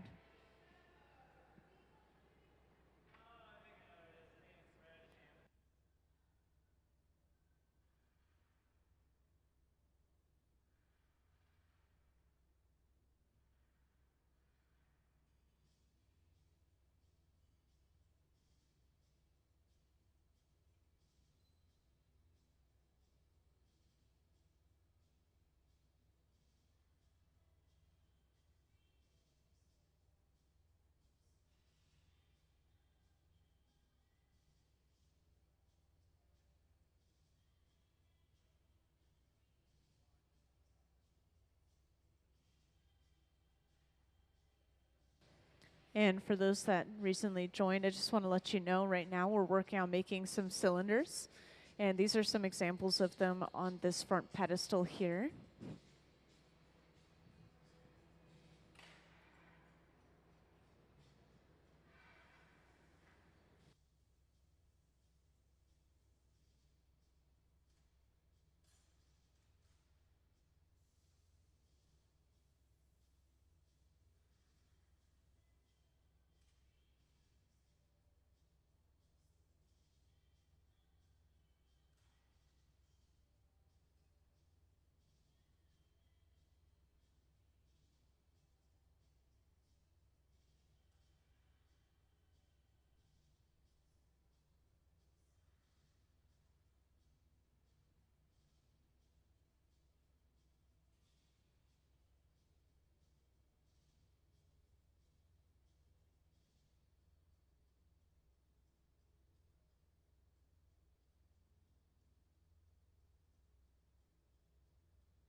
Now, after getting the right shape for his color at the center bench, Gabe has just gathered one more layer of clear. And now using this block, a different block that's a little bit bigger, he will actually push a lot of that clear to the bottom of the bubble. So if you guys are sitting in around this area, you should be able to see this pretty easily, but we have now a pretty clear separation between the color, which is attached to the pipe, and then the clear, which is all on the bottom of the bubble.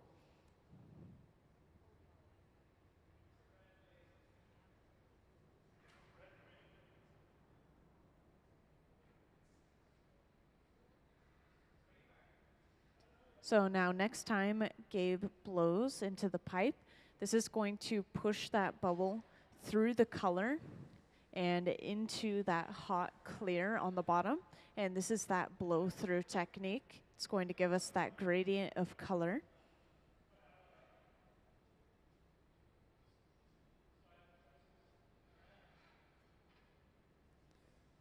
So now it's pretty easy to see even up on the screen. Gabe has just blown that bubble, and you can actually see through the color right now, almost as if it's created a window into the bottom of the color.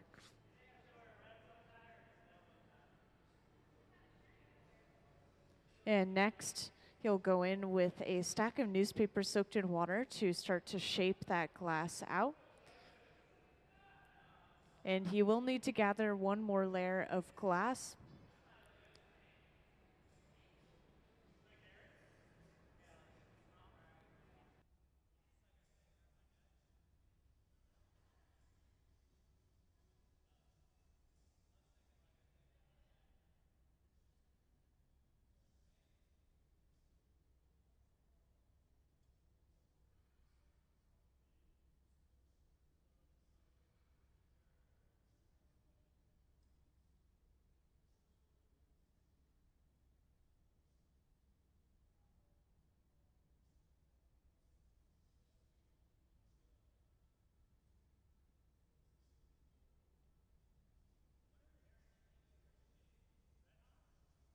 Now I'd like to point out up on the screen or over on that left bench, they've just attached a second pipe to the bottom of this bubble. The second pipe that we attach to a piece is called the punty. The purpose of the punty is so we can break this piece off of its original pipe. It's going to give us access to the other side of the piece.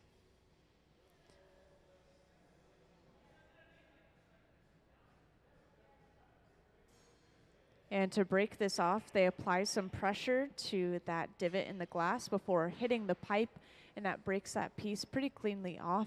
So now we do have access to that other side of the piece, so we can start to open this up a little bit.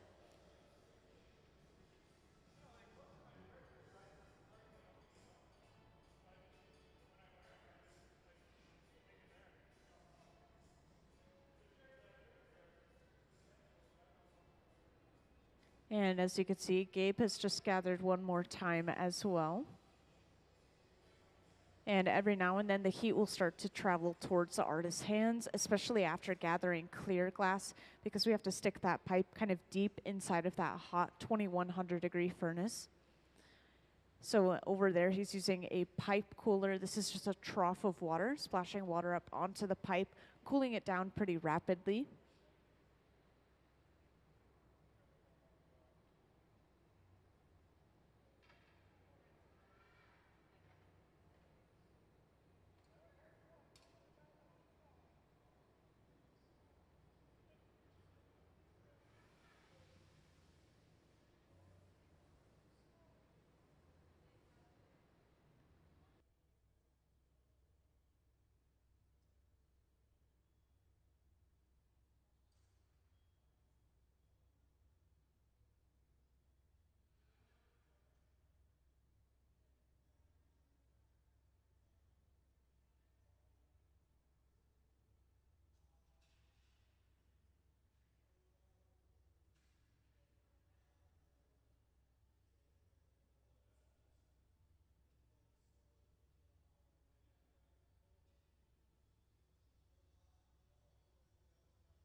So if we were using all clear glass today, they would technically be able to take any of the leftover scraps, broken pieces, and they would be able to break it apart and put it back in the furnace to melt down again.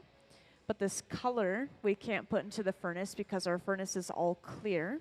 And on top of that, we can't just use it on its own because it's diluted with a lot of other clear glass, and it's just a little bit impure and imperfect now, so we don't really want to use that excess glass.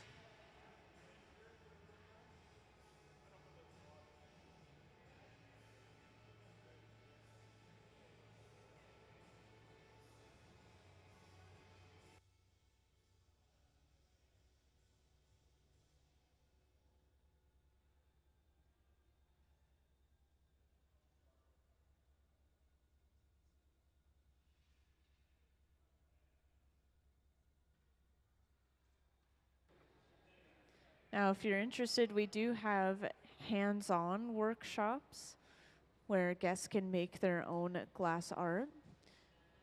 And so I think it's about $85 a person, but you can come down onto the hot shop floor over on the right bench and make your own glass art with the help of some other people.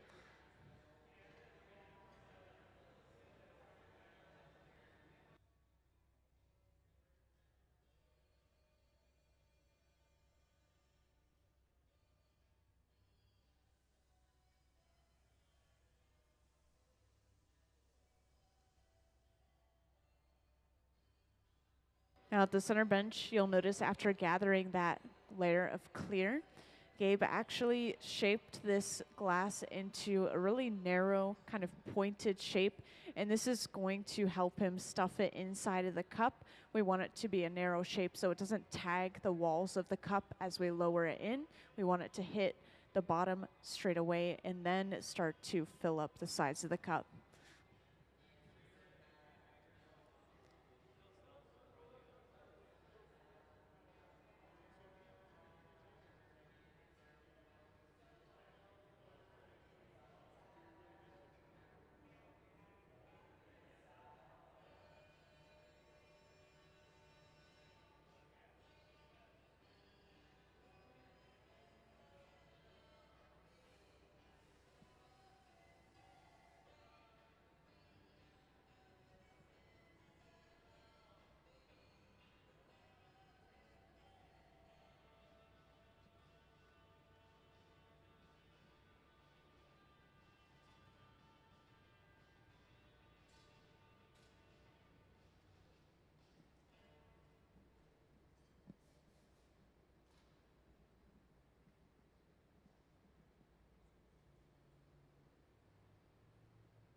So this is the final layer of glass that Gabe is going to gather. And then over on that left bench, Sarah has been keeping that cup nice and warm.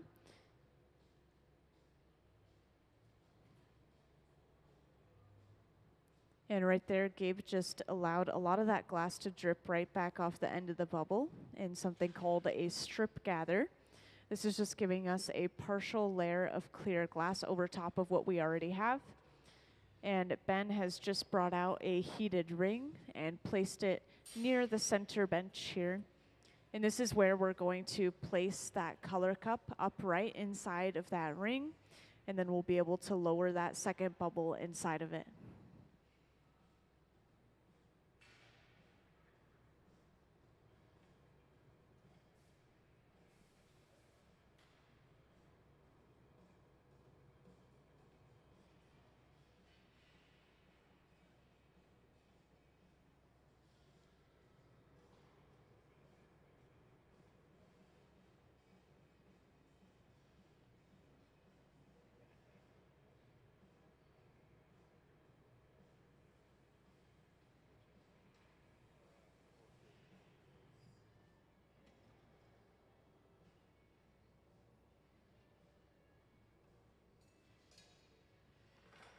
So now they've just broken that cup off, and it's been placed into the heated ring.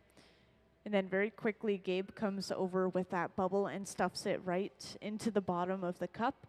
And you can see now how that narrow shape has helped him with this stuffing the cup. As it touched the bottom, now he's able to slowly push down, and this is filling up the insides of the cup. So now we have those two colors assembled on top of each other. And we can pretty much blow this out as we would any other normal piece. And now we'll have those two different layers of color on top of each other, just like some of these pieces down on the front pedestal here.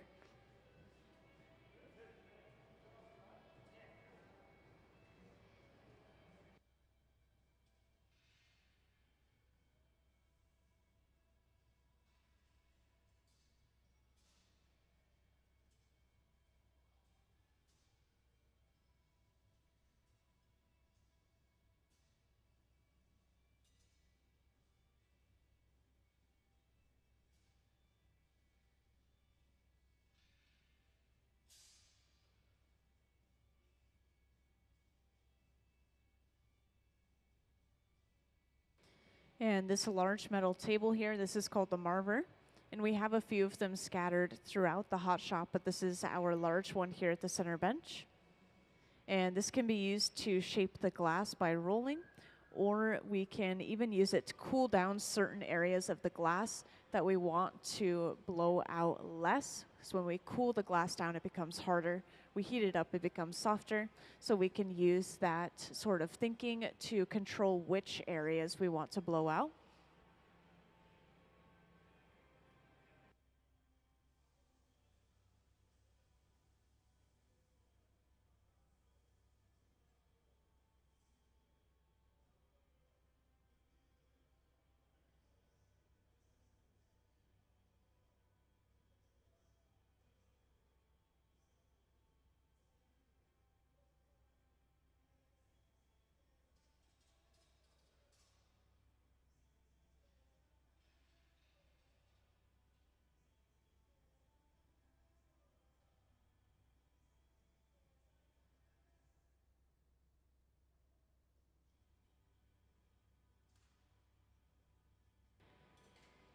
And there's just a little bit of extra clear on the bottom of each of these bubbles that they cut off with a pair of diamond shears, which were those shears that create the diamond shape when they close them together.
And right here, they're using the torch and the air nozzle at the same time.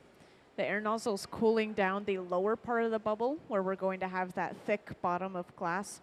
And then they're heating up the rest of the glass using this large fluffy flame, which is running at around 2,300 degrees Fahrenheit.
So right then, you just saw that they were blowing into the end of the hollow pipe, and this was making the bubble bigger and bigger on the inside.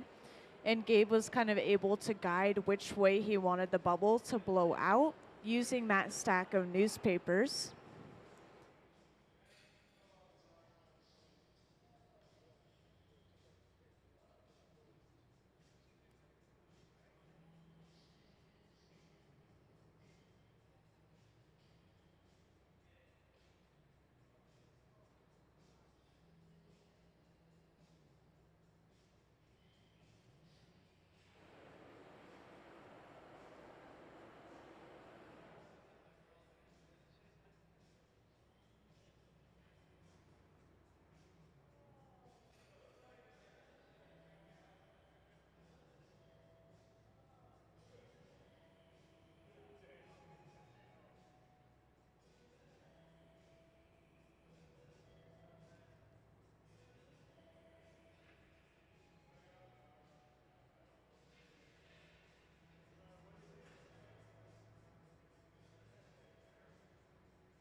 And next, Gabe is going in with a pair of jacks here. And you can see he's going right below where those two colors meet because they just want that one solid color for their entire piece. And he's creating a jack line. So this is where they're going to remove this piece from the pipe a little bit later on.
And welcome to those who just or recently joined us in the hot shop. Just to point out real quick on this front pedestal, this is what we're working on right now, are these tall cylinders. And we've come pretty far on the one at the center bench. We're working on the lower half first, and then we flip the orientation of the piece and work on the upper half.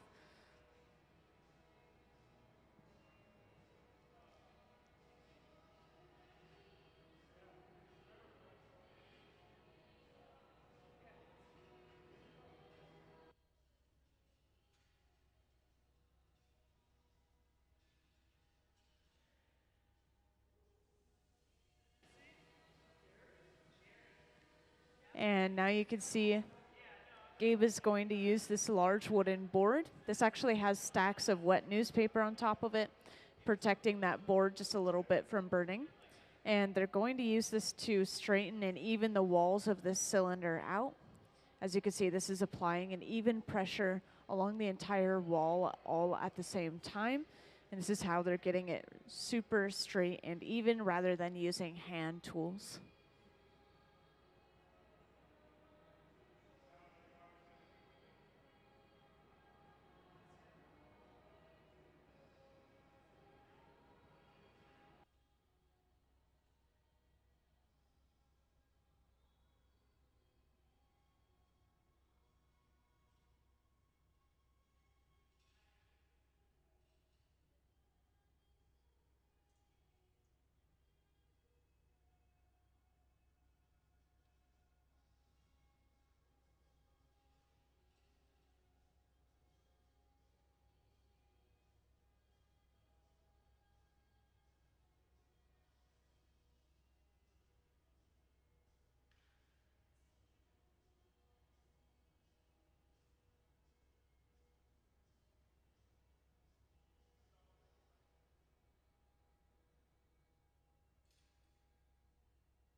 So right now they're working on heating up just the very bottom of the piece, and they will flatten it using a wooden paddle. But every now and then they'll go fully into the furnace and kind of envelop the entire piece. They want to make sure that they're maintaining an even temperature of around 1,000 degrees Fahrenheit or warmer so that nothing cracks or breaks from thermal shock.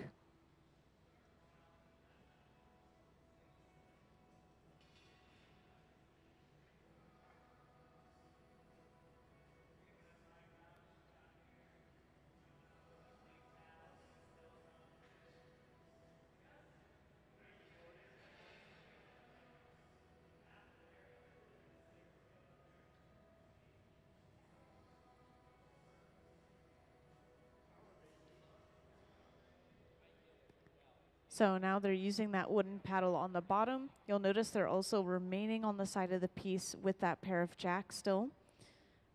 And this is going to push that glass into a nice crisp corner on the bottom. If we were to simply press on the bottom with that wooden paddle and not apply pressure on the side, this would simply push the glass up into the rest of the piece, kind of pushing the walls outward.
And now that they have the bottom and the lower half of this piece complete, they have to attach a second pipe to the bottom of this piece.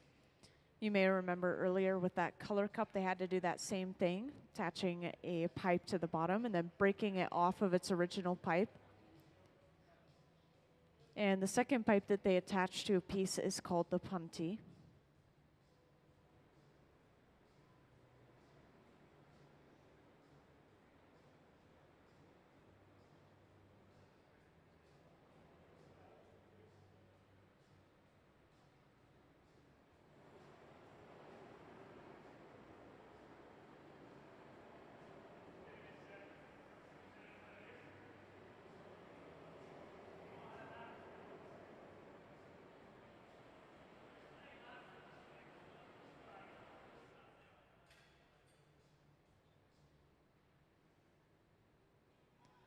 And after letting that rest, and that connection is set up a little bit, they apply some water to that connecting point, causing shocking and cracking, and then tap the pipe, and that breaks that piece cleanly off. So now we have access to the other side of the piece. We have an opening left over.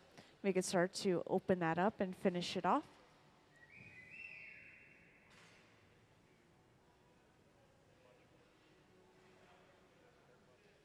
And while the piece is still cold and that connection is still hot, you'll usually see them come back like this. And they're just making sure that the pipe is actually centered to the bottom of the piece. So if it's not, you'll see them stop turning, and then they let it fall back on center, and then they continue to turn and continue to finish the piece.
Now, since the glass that they just broke off is the connecting point between that previous pipe, it's pretty thick, and it's of course pretty cold as well. So they have to heat this up for quite a little bit of time before they could start to move it around again.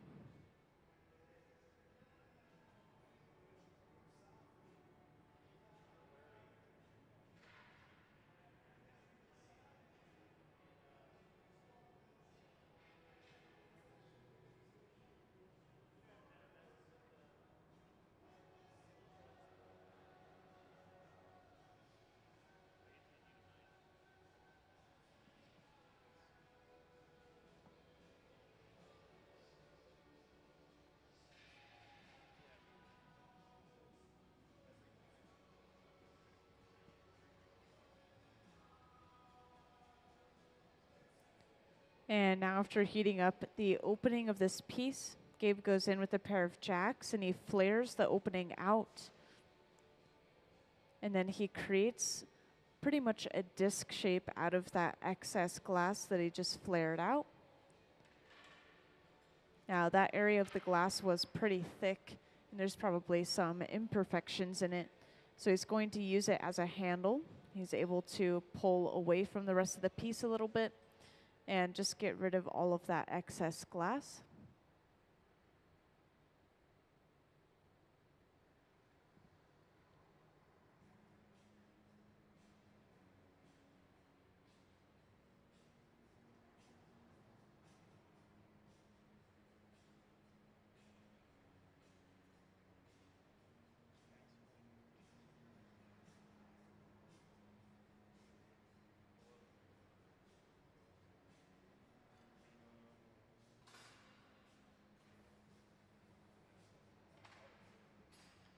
And now to fully break this little end piece off, Gabe applies some pressure with a pair of diamond shears, and then all they do is tap that end piece and it breaks right off.